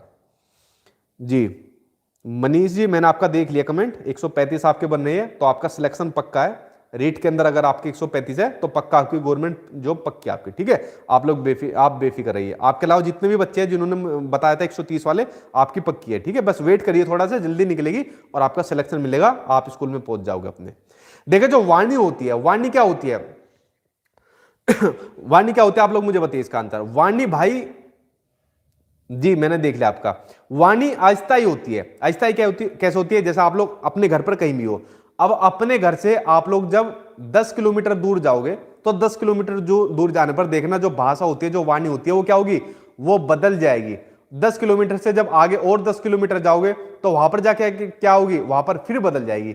मतलब जितना ज्यादा आदमी अपने घर से, परिवेश से दूर होता जाता है, एक स्थान से दूसरे स्थान को बदलता रहता है, वहां पर वाणी, सभ्यता, कल्चर सब बदलने को देखने को मिलता है, इसलिए इसको अस्थायी कहा गया है। ठीक है, आंसर आपका थर्ड से हो जाएगा। आगे देखते हैं जी, आपके 140 है। सिगमंड फ्राइड, ये तो झूठ बोल रहा है।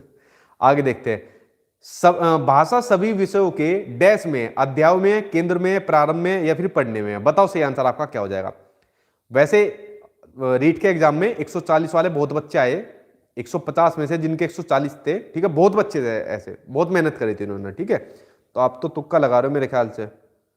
अच्छा, सही में 140 है क्या? चलो बहुत बढ़िया स्कोर है फिर तो आपका। ठीक है, देखिए भाषा क्या होती है? भाषा सभी विषयों के क्या होती है? केंद्र में होती है। मैंने क्या कहा? सभी विषयों के केंद्र में कौन होती है? भाषा। जैसा मान लीजिए आपकी भाषा कौन सी है, एक सेकंड इसको हटा दो। आपकी भाषा कौन सी है? आपकी हिंदी भाषा है। तो हिंदी भाषा के बिना क्या आप मैथ्स पढ़ पाओगे? मैंने आपको शुरुआत में बताया, नहीं पढ़ पाओगे। क्या आप लोग सीडीपी पढ़ पाओगे? आप लोग नहीं पढ़ पाओगे। आप लोग एसएसटी सोशल साइंस पढ़ पाओगे? नहीं पढ़ पाओगे। हिंदी भाषा का ज्ञान होना आप लोगों के लिए जरूरी है। जैसे शुरुआत में क्वेश्चन आया था कि जो भाषा होती है वो जो बाकी के सब्जेक्ट होती है, बाकी के विषय होती है, उनकी क्लास में विराजमान होती है। ठीक है, तो सभी विषय के केंद्र में होती है कौन? भाषा होती है सभी विषय के केंद्र में। आगे देखते हैं, अगला क्वेश्चन आ गया सामने आपकी स्क्रीन पर। बहुभाषिकता हमारी पहचान भी है। शुरुआत में मैंने आपको बता दिया था कि बहुभाषिकता क्या होती है, हमारी पहचान। कैसे बताया था? जैसे क्लासरूम होती है, जैसे हमारा देश है जहां पर अलग अलग भाषाओं के बच्चे होते हैं। ठीक है, कोई हिंदी बोलता है, कोई पंजाबी बोलता है, कोई कन्नड़ बोलता है। ठीक, तो हमारी पहचान भी है। और हमारी किसका है? इससे सिंपल तो आंसर होने का नहीं रहा आप होने सर आपका, हमारी सभ्यता और संस्कृति का अभिन्न अंग भी है। शुरुआत में मैंने ये चीज आपको बता दी थी। ठीक है, आगे देखते हैं, आगे बात करते हैं। अब क्वेश्चन आ गए सामने आपकी स्क्रीन पर। जितने भी क्वेश्चन अब आएंगे इनका आंसर आप लोग दोगे अब खुद। ठीक है, जितने भी आपके कंसेप्ट थे, जो कंटेंट थे, जो आपके पूछे जाते हैं, जहां से आपकी पेडागोजी देखने को मिलती है, मैंने कहा ना लगभग ये आपके 20 ऐसे कंटेंट है जो आपके पूछे जाते हैं, और इन्हीं में से आपके पूरे के पूरे 15 नंबर देखने को मिल जाते हैं। तो फ्रेंड्स, मैंने 20 के 20 आपके कंटेंट करा दिए। अब यहां से शुरू हो जाता है आपका टेस्ट। अब देखता हूं कौन बच्चा कितना स्कोर यहां से लेकर आता है, और आप लोग उसके बाद अपना स्कोर बताना। चलिए अब करता हूं मैं शुरुआत इसकी। आपके विचार से प्राथमिक स्तर पर उत्कृष्ट लेखन, बहुत बढ़िया लेखन का उदाहरण कौन सा हो सकता है, वो आपको बताना है। किसी आंखें देखी घटना का लिखित वर्णन करना सबसे बढ़िया एग्जांपल रहता है उत्कृष्ट लेखन का। आपने कोई भी घटना देखी या बच्चे ने कुछ भी घटना देखी, उसका लिखित में वर्णन करो, इससे बढ़िया एग्जांपल कुछ नहीं हो सकता। आंसर आपका फर्स्ट सही हो जाएगा। ठीक है, हाँ जी, पंजाबी की गुरुलिपि, ठीक, उसके अलावा अंग्रेजी की रोमन, हाँ बिल्कुल सही बात है भाई आपका। आगे बढ़ते अगला क्वेश्चन देखिए। पहली कक्षा में डैश भी लिखना के अंतर्गत आएगा। किसके अंतर्गत आएगा? वाक्य लिखना, शब्द लिखना, अक्षर बनाना, या फिर चित्र बनाना? बताओ सही आंसर क्या होगा। क्या इनमें से लिखने के अंतर्गत आएगा, वो आप लोगों को बताना है। देखिए अगर मैं आज का आंसर की बात करूं तो आंसर हो जाएगा आपका फोर्थ, चित्र बनाना। देखिए चित्र भी जब बच्चा बनाएगा तो क्या काम करेगा? लिखेगा ही। चित्र बनाने की क्या काम करेगा? बच्चा लिखेगा, तो ये भी लिखने के अंतर्गत आएगा। ठीक है, पहली कक्षा में पूछा, यानी बच्चा प्राथमिक स्तर पर है। अगला क्वेश्चन सामने आपकी स्क्रीन पर आ गया कि प्राथमिक स्तर पर बच्चों के लिए बाल साहित्य के चयन का मुख्य आधार क्या होना चाहिए। बाल साहित्य मान लीजिए आप लोगों ने पढ़े भी होंगे। ठीक है, जी, बाल साहित्य जैसे मान लीजिए अगर उसको अकबर बीरबल की कहानियां पढ़ाओ, किसकी, अकबर बीरबल की, मान लीजिए आपने उसको साहित्य पढ़ा है, कहानियां पढ़ा है, अमर कथा कथाएं उसको पढ़ाओ, क्या, अमर कथाएं उसको पढ़ाओ। तो जो बाल साहित्य है इसके चयन का मुख्य आधार क्या होना चाहिए वो आपको बताना है। छोटी रचनाएं होनी चाहिए, रोचक विषय वस्तु होनी चाहिए, रंगीन चित्र होनी चाहिए, सरल जानकारी होनी चाहिए। बताइए से आंसर आपका क्या हो जाएगा। भाई आपको बाल साहित्य पढ़ाना है तो आप क्या सेलेक्ट करोगे, तो देखिए आंसर इसके अंदर आपका सही हो जाएगा जी, सेकंड से हो जाएगा, रोचक होना चाहिए, इंटरेस्टिंग होना चाहिए। प्राथमिक स्तर पर बच्चा छोटा है, जब तक आप उसको इंटरेस्टिंग कंटेंट नहीं दोगे वो उसको नहीं सीख पाएगा, ठीक है। तो रोचक होनी चाहिए, इंटरेस्टिंग होना चाहिए आपका। बढ़ते हैं अगले की ओर। अगला क्वेश्चन आपका, संदर्भ में जो व्याकरण होता है वो किस पर बल देता है। बेसिकली आपका ये पेपर 2 वालों के लिए क्वेश्चन है आपका। सी, संदर्भ में व्याकरण किस पर बल देता है, कि पाठ के अंत में दिए गए समस्त भाषा अभ्यास को पूर्ण करवाने पर, बिल्कुल नहीं, इस पर बल नहीं देता आपका। आगे देखते हैं, पाठ पढ़ाते समय प्रसंगवश आने वाले व्याकरणिक बिंदुओं को स्पष्ट करने में, बिल्कुल सही। देखो यहां पर बात हो रही है पढ़ने पढ़ाने के दौरान, तो पाठ पढ़ाने के दौरान अगर कुछ भी प्रसंग आ रहा है, बिंदु आ रहा है, तो उसको स्पष्ट किया जाना चाहिए। आंसर आपका सेकंड सही हो जाएगा, ठीक है। आगे पढ़ने की जरूरत भी नहीं है। आगे देखिए अगला क्वेश्चन आ गया सामने आपकी स्क्रीन पर। टाइम देता हूं मैं आपको बहुत कम, क्योंकि मैंने आपको शुरू में सारा कंटेंट समझा दिया है, ठीक है। अब आपका टेस्ट चल रहा है यहां पर, देखिए भाषा शिक्षण में बालक के मौखिक कौशल के विकास के लिए सबसे कम महत्वपूर्ण क्या है। ध्यान से देखना, सबसे कम महत्वपूर्ण क्या है। ऑप्शन पढ़ते हैं। ऑप्शन आपको दिया हुआ है कि किसी विषय पर चर्चा करना, ये तो सबसे ज्यादा महत्वपूर्ण है, चर्चा करना। बच्चे की बात को धैर्यपूर्वक सुनना, ये भी महत्वपूर्ण फैक्टर आपका।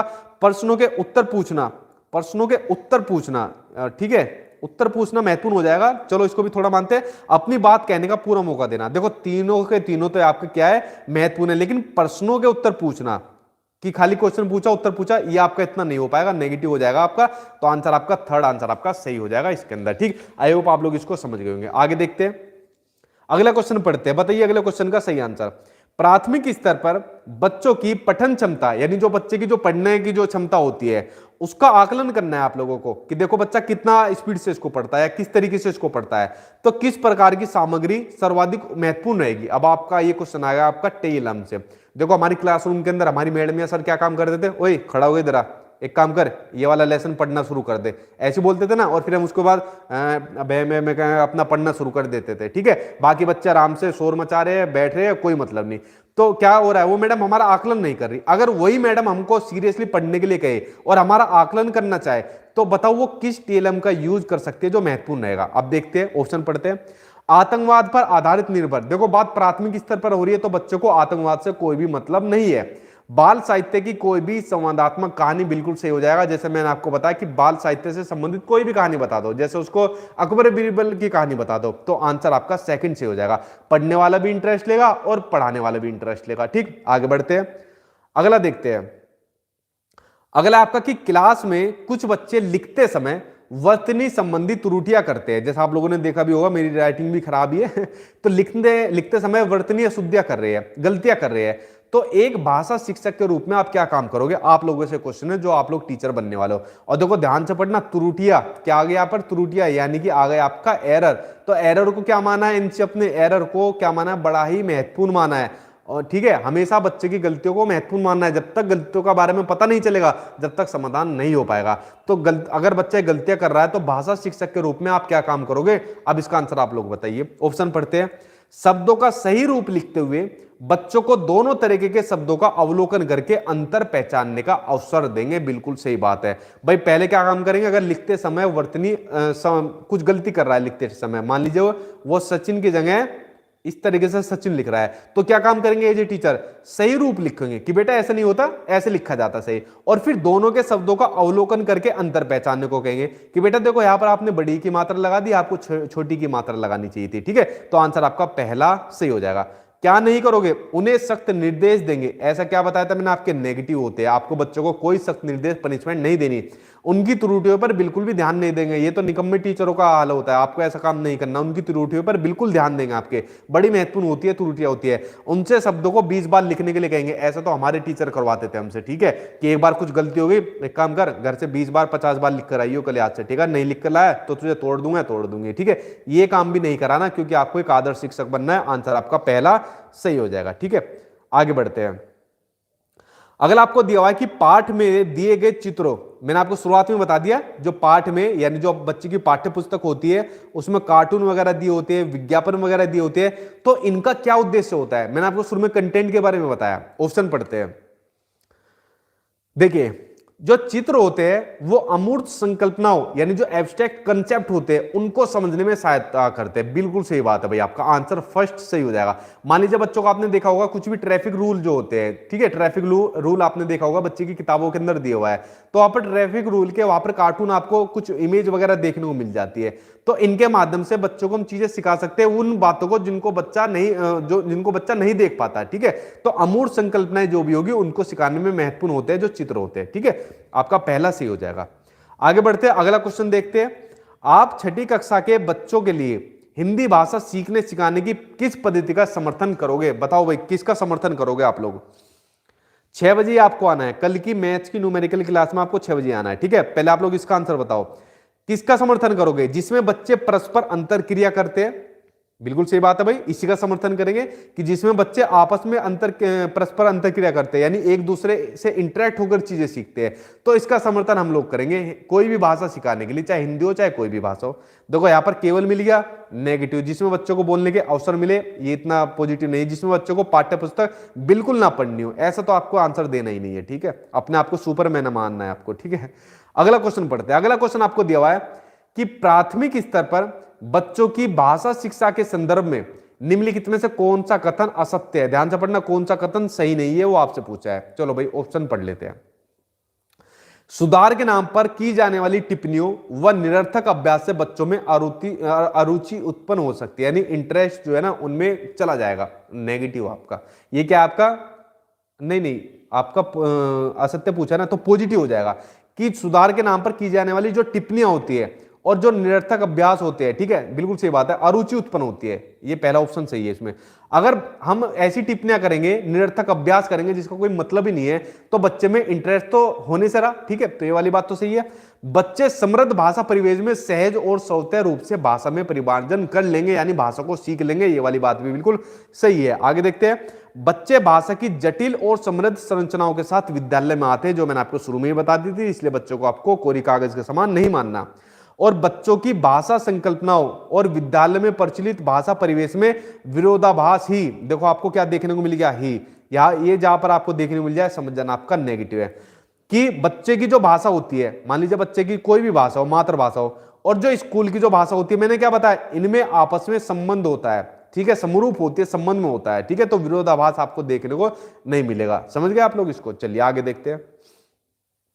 बच्चे के व्याकरण की समझ को केवल, शुरुआत में केवल मिल गया, काटो इसको। आगे पढ़ते हैं ऑप्शन को। निबंधात्मक प्रश्नों के माध्यम से आकी जानी चाहिए, बिल्कुल नहीं। संदर्भ परक प्रश्नों के माध्यम से आकी जानी चाहिए, बिल्कुल सही बात आपकी भाई। ऐसे क्वेश्चन लेने चाहिए जो संदर्भ के अकॉर्डिंग दिए हो। मैंने कहा ना विभिन्न संदर्भ हो, आपको जहां पर भी देखने को मिल जाएगा पॉजिटिव आपका हो जाएगा, ठीक है। चौथे में फिर केवल आ गया, काटो इसको, आंसर आपका थर्ड सही हो जाएगा, ठीक। बढ़ते अब आपके अगले क्वेश्चन की ओर कि प्राथमिक स्तर पर भाषा सिखाने की सबसे बढ़िया विधि कौन सी होगी, वो आप लोग बताइए। बच्चों के साथ कविता गाना, ठीक है, अगर आप लोग ऐसा काम करोगे तो आपको अधिकारी आपके साथ गाना गा देगा, ठीक है। बच्चों को कहानी सुनाना, सर्वश्रेष्ठ विधि नहीं होगी कहानी सुनाना। बच्चों को पाठ्य पुस्तक पर आधारित वीडियो कार्यक्रम दिखाना, और बच्चों को भाषा का प्रयोग करने के विविध अवसर देना। मैंने कहा था अगर बच्चों की भाषा का विकास आपको करना है, बच्चों को कोई भी भाषा आपको सिखानी है, जितने ज्यादा आप उसको अवसर दोगे उतने बच्चा भाषा को सीख पाएगा, ठीक है। चलिए बढ़ते अब आपके अगले की ओर। उच्च प्राथमिक स्तर पर भाषा सीखने का क्या उद्देश्य है? प्राथमिक स्तर पर मैंने आपको बता दिया, अब देखिए उच्च प्राथमिक स्तर पर भाषा सीखने का क्या उद्देश्य है। 1 नंबर का उद्देश्य तो एग्जाम में पूछा जाता है। ऑप्शन को पढ़ते हैं अब हम लोग। प्रश्नोत्तरी, भाषण, अंत्याक्षरी का मात्र। देखो यहां पर क्या दिख गया, मात्र केवल सिर्फ ही, ओनली। क्या बताए थे मैंने? ये बताए थे मैंने, नेगेटिव बताए थे। भाषा की बारीकी और सौंदर्य बोध को सही रूप से समझना, बिल्कुल सही बात है। एनसेप भी इस बात को कहता है कि जो बच्चों को आप कोई भी चीज करा रहे हो वहां पर आपको सौंदर्य बोध को बड़ा महत्वपूर्ण मानना चाहिए, ठीक है। तो भाषा की बारीकी और सौंदर्य बोध को सही रूप से समझना, यह आपका उच्च प्राथमिक स्तर पर भाषा शिक्षण का उद्देश्य होता है, ठीक है। बढ़ते अब आपके अगले क्वेश्चन की ओर। आंसर देते जाइए साथ के साथ, अब मैं स्पीड से आपको करा रहा हूं। पूरी पाठ्यचर्या में डैश में भाषा की भूमिका को अनदेखा नहीं किया जा सकता। मूल्य निर्माण में, ज्ञान निर्माण, व्याकरण निर्माण या फिर आकलन निर्माण। बताइए सही आंसर आपका क्या हो जाएगा। और मैराथन क्लास जरूर देखना, जितनी भी सभी सब्जेक्ट की मैंने मैराथन क्लास डाली हुई ना, उनको जरूर देखना। उनमें सभी आपका चीजें ऑलमोस्ट कंप्लीट कराई हुई है, ठीक है। कोई बच्चा कोई जो भी नया आया हो तो जरूर देखना। यूट्यूब पर सीधा सर्च कर लिया करो या प्लेलिस्ट में देख लेना कि CTET CDP marathon class, US marathon class, maths marathon class, साथ में मेरा नाम लिख दिया करो, ठीक है, मेरा नाम लिख दिया करो, ठीक है। देखिए अगर मैं इसका आंसर की बात करूं तो इसका आंसर हो जाएगा आपका सेकंड की ज्ञान निर्माण। क्या काम हो रहा है, सारा का सारा ज्ञान का निर्माण कराने के लिए पूरा का पूरा काम हो रहा है। तो पूरे पूरे पाठ्यक्रम में इसकी भूमिका को अनदेखा नहीं किया जा सकता, ठीक है। आगे देखते हैं अगला क्वेश्चन। निम्नलिखित में से कौन सी गतिविधि श्रवण एवं वाचन कौशल, सुनने और बोलने का जो कौशल है, शुरुआत में मैंने आपको चारों कौशलों के बारे में बता दिया था, ठीक है। तो सुनने का और जो बोलने का कौशल है वो किसके विकास के लिए सर्वाधिक उपयुक्त होगा, वो आपको बताना है। देखिए ऑप्शन को पढ़ते हैं। रेडियो समाचार सुनना, इसमें तो आपको सुनने का कौशल का विकास होगा, देखने का थोड़ी हो जाएगा, नेगेटिव हो जाएगा। कहानी सुनाकर उस पर बच्चे की प्रतिक्रिया जानना, ये बिल्कुल आपका सही हो जाएगा, ठीक है भाई। कहानी सुनाइए पहले आप लोग, कहानी सुनाने के माध्यम से क्या होगा, आपने अपने विचारों को अव्यक्त करा। अव्यक्त कैसे करा, वाचन के माध्यम से बोलकर अव्यक्त करा। और उसके बाद बच्चों के ने क्या काम करा, जो कहानी करी उन्होंने उस कहानी को सुना, ठीक है, सुनकर विचारों को ग्रहण किया। तो आंसर आपका सेकंड सही हो जाएगा, ठीक। बढ़ते अब आपके अगले क्वेश्चन की ओर। घर की भाषा और विद्यालय में पढ़ाई जाने वाली भाषा, यानी बात हो रही है यहां पर मातृभाषा की, और जो स्कूल में पढ़ाई जाने वाली जो भाषा होती है उसमें क्या होना चाहिए, सदैव टकराट से गुजरती है, सदैव समान होती है, समान हो सकती है, या फिर सदैव अलग होती है। बताइए से आंसर आपका क्या हो जाएगा। और कल ठीक 6 बजे आ जाना, ठीक 6 PM मैथ्स के न्यूमेरिकल की मैराथन क्लास में लूंगा, ठीक है। तो आप लोग कल याद से आ जाना। मैंने आपको बार बार इस बात को बता रहा हूं, देखिए क्या हो जाएगी, समान होती है। क्या होती है, समान होती है, समरूप होती है, एक जैसी होती है। जो बच्चा घर की भाषा होती है और जो स्कूल में भाषा होती है वो एक जैसी देखने को मिलती है, ठीक है। आप लोग स्कूल के अंदर गए हुए तो आपने देखा भी होगा। आगे बढ़ते हैं।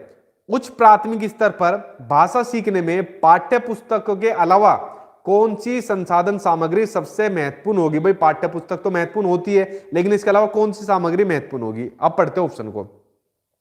रेडियो, नाटक, कविता पाठ, आयु अनुरूप साहित्य या फिर समाचार पत्र। 32 है आंसर आपका क्या हो जाएगा।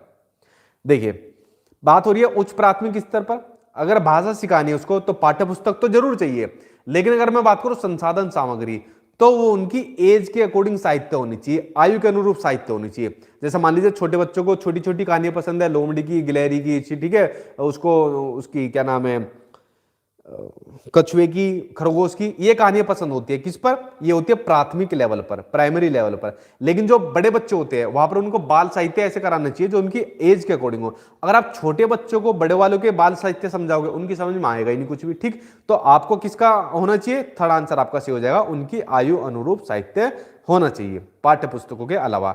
अगला क्वेश्चन देखते हैं। नेक्स्ट क्वेश्चन आपको दिया है, उच्च प्राथमिक स्तर पर भाषा का आकलन आपको करना है, उसकी दृष्टि से सर्वाधिक महत्वपूर्ण क्या होगा। अवलोकन, जात सूची, साक्षात्कार, लिखित परीक्षा। बताओ सही आंसर क्या हो जाएगा। अच्छा उच्च प्राथमिक स्तर पर अगर यहां पर आपको पूछ लिया जाता कि प्राथमिक स्तर पर क्या पूछ लिया जाता आपसे, प्राथमिक स्तर पर आपसे पूछ लिया जाता, तो अगर प्राथमिक स्तर पर अगर आप भाषा आकलन का सबसे बढ़िया तरीका पूछ ले तो क्या हो जाएगा आपका, तो हो जाएगा आपका पोर्टफोलियो हो जाएगा। क्या हो जाएगा आपका, पोर्टफोलियो, प्राथमिक स्तर पर पोर्टफोलियो। लेकिन अगर पूछा आपसे उच्च प्राथमिक स्तर पर क्या हो जाएगा, तो उच्च प्राथमिक स्तर पर हो जाएगी आपकी जात सूची हो जाएगी, ठीक है। चलिए बढ़ते आपके अगले क्वेश्चन की ओर। पढ़ने का आरंभ, पढ़ने की जो शुरुआत है कहां से करनी चाहिए, वर्णमाला से करनी चाहिए पढ़ने की शुरुआत, बिल्कुल नहीं। कहानियों से करनी चाहिए, नहीं। कविताओं के से होनी चाहिए, नहीं। अर्थपूर्ण सामग्री से होनी चाहिए। देखिए हमेशा आपको एक बात ध्यान रखनी है, सीटेट के एग्जाम में बड़ी महत्वपूर्ण है। जब भी पढ़ने से संबंधित कोई भी आपको क्वेश्चन देखने को मिलेगा तो पढ़ने से संबंधित आपको ध्यान रखना है, उसका अर्थ आपको समझ में होना चाहिए। भाई आज आप हिंदी की पेडागोजी पढ़ रहे हो, ठीक है, हिंदी की पेडागोजी पढ़ रहे हो या कोई भी सब्जेक्ट पढ़ रहे हो, अगर आपको उसका अर्थ ही समझ में नहीं आएगा तो क्या पढ़ पाओगे आप लोग, नहीं पढ़ पाओगे। तो इसको इसलिए पढ़ने के लिए अर्थ का समझना बहुत ही ज्यादा जरूरी है, ठीक है। आगे बढ़ते हैं अगले क्वेश्चन की ओर। भाषा हमारे परिवेश में बिखरी हुई मिलती है, बिल्कुल सही बात है भाई, हमारे परिवेश में भाषा बिखरी हुई मिलती है। तो यह कथन किस पर लागू नहीं होता, भाषा प्रयोगशाला पर, अखबार पर, विज्ञान पर या फिर साइन बोर्ड के ऊपर। बताइए इसे आंसर क्या हो जाएगा इसका। हर जगह भाषा ही भाषा आपको देखने को मिलेगी। अखबार के अंदर भाषा देखने को मिलेगी, ठीक है, विज्ञान के अंदर भाषा देखने को मिलेगी, साइन बोर्ड के अंदर भाषा देखने को मिलेगी, घर में भाषा, स्कूल में भाषा, हर जगह भाषा ही भाषा देखने को मिलेगी। लेकिन किस पर लागू नहीं होता? भाषा प्रयोगशाला पर, जो आपकी लैंग्वेज लेबोरेटरी होती है उस पर आपका देखने को नहीं मिलता। लैंग्वेज लेबोरेटरी, जो बच्चे नहीं जुड़े, शुरुआत में मैंने आपको बता दिया था क्या होती है, और जिन बच्चों को बता दिया था कमेंट बॉक्स में बताओ क्या होती है भाषा प्रयोगशाला, ठीक है। अगर आपको भाषा सीखनी है तो इस मेथड का यूज आप लोग कर सकते हो। आगे बढ़ते हैं। अगर आपको दिया हुआ है, एक सेकंड रुको भाई, कि उच्च प्राथमिक स्तर पर हिंदी भाषा विकास के लिए कौन सी गतिविधि उपयोगी नहीं हो सकती? ध्यान से पढ़ना, कौन सी गतिविधि उपयोगी नहीं हो सकती, ठीक है। देखते हैं, मुहावरों के अर्थ लिखकर वाक्य बनाना, ये तो आपकी क्या हो जाएगी? उपयोगी नहीं हो सकती है, कि खाली मुहावरों का अर्थ लिखकर उनके वाक्य बना दिए, तो आंसर आपका नेगेटिव है, आंसर आपका पहला ही सही हो जाएगा, आगे तो पढ़ने की जरूरत भी नहीं है वो, ठीक। अगला क्वेश्चन देखते हैं। अगला क्वेश्चन आपको दिया हुआ है कि बच्चों के भाषा प्रयोग में होने वाली त्रुटियों या जो गलतियां होती है, एरर्स होती है, मिस्टेक्स होती है, उनके संबंध में कौन सा कथन सही नहीं है? ध्यान से पढ़ना, सही नहीं है। आज मैंने ज्यादातर क्वेश्चन नहीं वाले लिए क्योंकि बच्चे सीटेट के एग्जाम के अंदर नहीं वालों के अंदर फंसते हैं। देखते हैं, अब पढ़ते हैं कौन सा कथन सही नहीं है, ठीक है। चलिए पढ़ते हैं ऑप्शन को। त्रुटियों का अर्थ नहीं है शिक्षक में कमी। देखो, त्रुटियों का ये मतलब नहीं है कि शिक्षक में कमी है, ठीक है, तो ये क्या है? आपका सही है। त्रुटियां सीखने की प्रक्रिया का एक पड़ाव है, बिल्कुल सही बात है। बच्चा जितना गलतियां करेगा उतना जल्दी इस चीजों को सीखेगा। त्रुटियों का अर्थ है भाषा अज्ञानता, नहीं, त्रुटियों का अर्थ ये नहीं है कि बच्चे में भाषा की अज्ञानता है, बच्चों को भाषा नहीं आती, ये त्रुटियों का मतलब नहीं है आपका, ठीक है। त्रुटियां बच्चों की मदद का मार्ग तय करते हैं, ये भी बिल्कुल सही बात है। आंसर क्या हो जाएगा? थर्ड आंसर आपका सही हो जाएगा। ये नेगेटिव है, क्वेश्चन आपसे नेगेटिव पूछा है, ठीक है। आगे देखते हैं। त्रुटियों का मतलब ये नहीं है कि भाई टीचर में कमी हो गई या बच्चे के अंदर कुछ कमी है, ठीक है। अगला क्वेश्चन सामने आपकी स्क्रीन पर आ गया कि बच्चे के स्कूल की भाषा और घर और पड़ोस की भाषा, उनमें डैश होना चाहिए, जुड़ाव, समरूपता, समरसता या फिर अलगाव। देखो कितनी बार बता दिया मैंने आज की वीडियो के अंदर, और सेम क्वेश्चन उठ कर आ गया। क्या होना चाहिए? समरूपता होनी चाहिए, दोनों एक जैसी होनी चाहिए। जो बच्चे के घर की भाषा है और जो उसके स्कूल की भाषा है वो एक जैसी होनी चाहिए। इतना सिंपल क्वेश्चन बन गया। आगे देखते हैं, क्वेश्चन सामने आपकी स्क्रीन पर आ गया। एनसीएफ 2005 के अनुसार कौन सा कथन सही है? देखते हैं भाई, पूरा एनसीएफ मैंने आपको पढ़ा भी दिया है, डिटेल में पढ़ा दिया, पेडागोजी वाली में वो भी पढ़ा दिए। अब देखते हैं इसके अकॉर्डिंग कौन सा सही नहीं है, ठीक। देखिए, भाषा केवल, शुरुआत में केवल दिख गया, ठीक है, ये तो क्या हो जाएगा? नेगेटिव, ये गलत हो गया आपका। भाषा शिक्षण एक प्रकार से अन्य विषयों की कक्षाओं में भी मौजूद रहता है, बिल्कुल सही बात है, जो मैंने आपको बताई। भाई मान लीजिए आप लोग, वही आपको दोबारा एग्जांपल देता हूं, मैथ्स पढ़ोगे वहां पर भाषा देखने को मिलेगी, हिंदी देखने को मिलेगा, ठीक है, सोशल साइंस पढ़ोगे वहां देखने को मिलेगा, कोई भी सब्जेक्ट आप पढ़ो उसके सेंटर में, उसके केंद्र में आपको भाषा देखने को जरूर मिलेगी। आंसर आपका सेकंड से हो जाएगा। बच्चे विद्यालय आकर ही भाषा सीखते हैं, ये ही मिल गया नेगेटिव आपका। प्राथमिक स्तर पर भाषा सिखाने में केवल, फिर केवल मिल गया, ये आपका नेगेटिव। देखिए टैग वर्ड से तो आप लोग बिल्कुल ऐसे सोल्व कर सकते हो चुटकियों में इसको, ठीक है। जी आगे देखते हैं। हाँ जी, नोट्स उसी व्हाट्सएप पर मैसेज करके आपको लेने हैं, जो नोट्स है उसी व्हाट्सएप पर मैसेज आप पर मैसेज, उस पर मैसेज, क्या कह रहा हूं मैं भी, उसी व्हाट्सएप नंबर पर मैसेज करके आपको लेना है, ठीक है। आगे देखते हैं। प्राथमिक स्तर पर हिंदी भाषा सिखाने के लिए सबसे अधिक जरूरी क्या होगा? प्राथमिक स्तर पर आपको हिंदी भाषा सिखानी है बच्चों को। देखते हैं, पढ़ते ऑप्शन को, कि कक्षा में लिखित आकलन करना चाहिए, भाषा शिक्षक का भाषा ज्ञान होना चाहिए, कक्षा में रंगीन पाठ्यपुस्तक होनी चाहिए, कक्षा में प्रिंट समृद्ध परिवेश होना चाहिए। देखो ये पॉजिटिव आपका इतना टैग वर्ड होता है, कक्षा में प्रिंट समृद्ध परिवेश आपका पॉजिटिव आपका वर्ड होता है, ठीक है। कई बार मैं इसके ऊपर बता भी चुका हूं कि भाई जो कक्षा के अंदर जो वातावरण है, जो कक्षा के अंदर जो परिवेश है वो प्रिंट समृद्ध होना चाहिए। कैसा होना चाहिए? वो आपका प्रिंट समृद्ध आपका माहौल होना चाहिए, वातावरण होना चाहिए। आप क्या होगा सर, प्रिंट समृद्ध क्या होता है? प्रिंट समृद्ध के बारे में बताइए। आपने देखा होगा जो भी क्लासरूम होती है या जो भी स्कूल होता है, अब ध्यान से सुनना मेरी बात को, तो वहां पर क्या काम होता है? आप लोग पोस्टर लगाओ। क्या लगाओ? आप लोग पोस्टर लगाओ। किसके लगाओ? मान लीजिए कोई कहानी होगी, कहानी के पोस्टर लगा दो, या कोई भी आप लोग सब्जेक्ट पढ़ा रहे हो, उस सब्जेक्ट से जुड़े हुए आप लोग चीजें बता दो, जानवरों के पोस्टर लगा दो। तो यही होता है आपका प्रिंट समृद्ध परिवेश, क्योंकि इनके माध्यम से बच्चा इनको देखता है और देखने के माध्यम से जल्दी सीख पाता है, ठीक है। तो आंसर आपका फोर्थ सही हो जाएगा। तो फ्रेंड्स देखिए, आज आपकी हिंदी की आपकी मैराथन क्लास अब आपकी हो गई खत्म। आज की वीडियो के अंदर मैंने आपको जो जो मेन आपके जो चैप्टर होते हैं वो मैंने आपको पढ़ाए, उनसे संबंधित क्वेश्चन आंसर आपको कराए, तो और उनसे संबंधित क्वेश्चन आंसर वे भी लिए जो उनसे थोड़ा अलग हटके थे। तो आज आपकी हिंदी हो गई आपकी पूरी की पूरी खत्म, ठीक है। तो आज आपकी हिंदी खत्म होगी। अब आपको क्या काम करना है? सिर्फ अब आपको सिर्फ इस सॉफ्टवेयर के ऊपर इनकी प्रैक्टिस करनी है जितना भी हो सके। इसके ऊपर प्रैक्टिस करिए। sachinacademy.com आप लोग गूगल के ऊपर डालिए और गूगल पर डालने के बाद रजिस्ट्रेशन वगैरह करके अपनी प्रैक्टिस करिए। पेपर इस बार आपका ऑनलाइन होने वाला है, ऑनलाइन प्रैक्टिस आपको होना बहुत जरूरी है। देखना पेपर पास कराने के लिए बड़ा महत्वपूर्ण हो जाएंगे आपके लिए, ठीक है। तो देखिए फ्रेंड्स, आज मैंने हिंदी की आपकी खत्म करा दी। अब उसके बाद कल होगी आपकी जो मैथ्स है, जो आपकी मैथ्स के जो न्यूमेरिकल है, क्योंकि पेडागोजी में कंप्लीट करा चुका हूं। कल आपके मैथ्स के न्यूमेरिकल की मैराथन क्लास आप लोगों के लिए कराऊंगा। तो कल आप लोग ठीक 6 बजे, कल आप लोग ठीक 6 बजे ने मेरे यूट्यूब चैनल पर आ जाना, वो कल आपको मिल जाएगी। जो बच्चे नए हैं वो चैनल को सब्सक्राइब जरूर कर लेना, ताकि उनको वीडियो का नोटिफिकेशन वगैरह मिलता रहे। बाद में परेशान होते हैं सर नोटिफिकेशन नहीं मिलता, तो चैनल को सब्सक्राइब कर लेना। बाकी और मैराथन क्लास मुझे आपकी करानी है, ठीक है।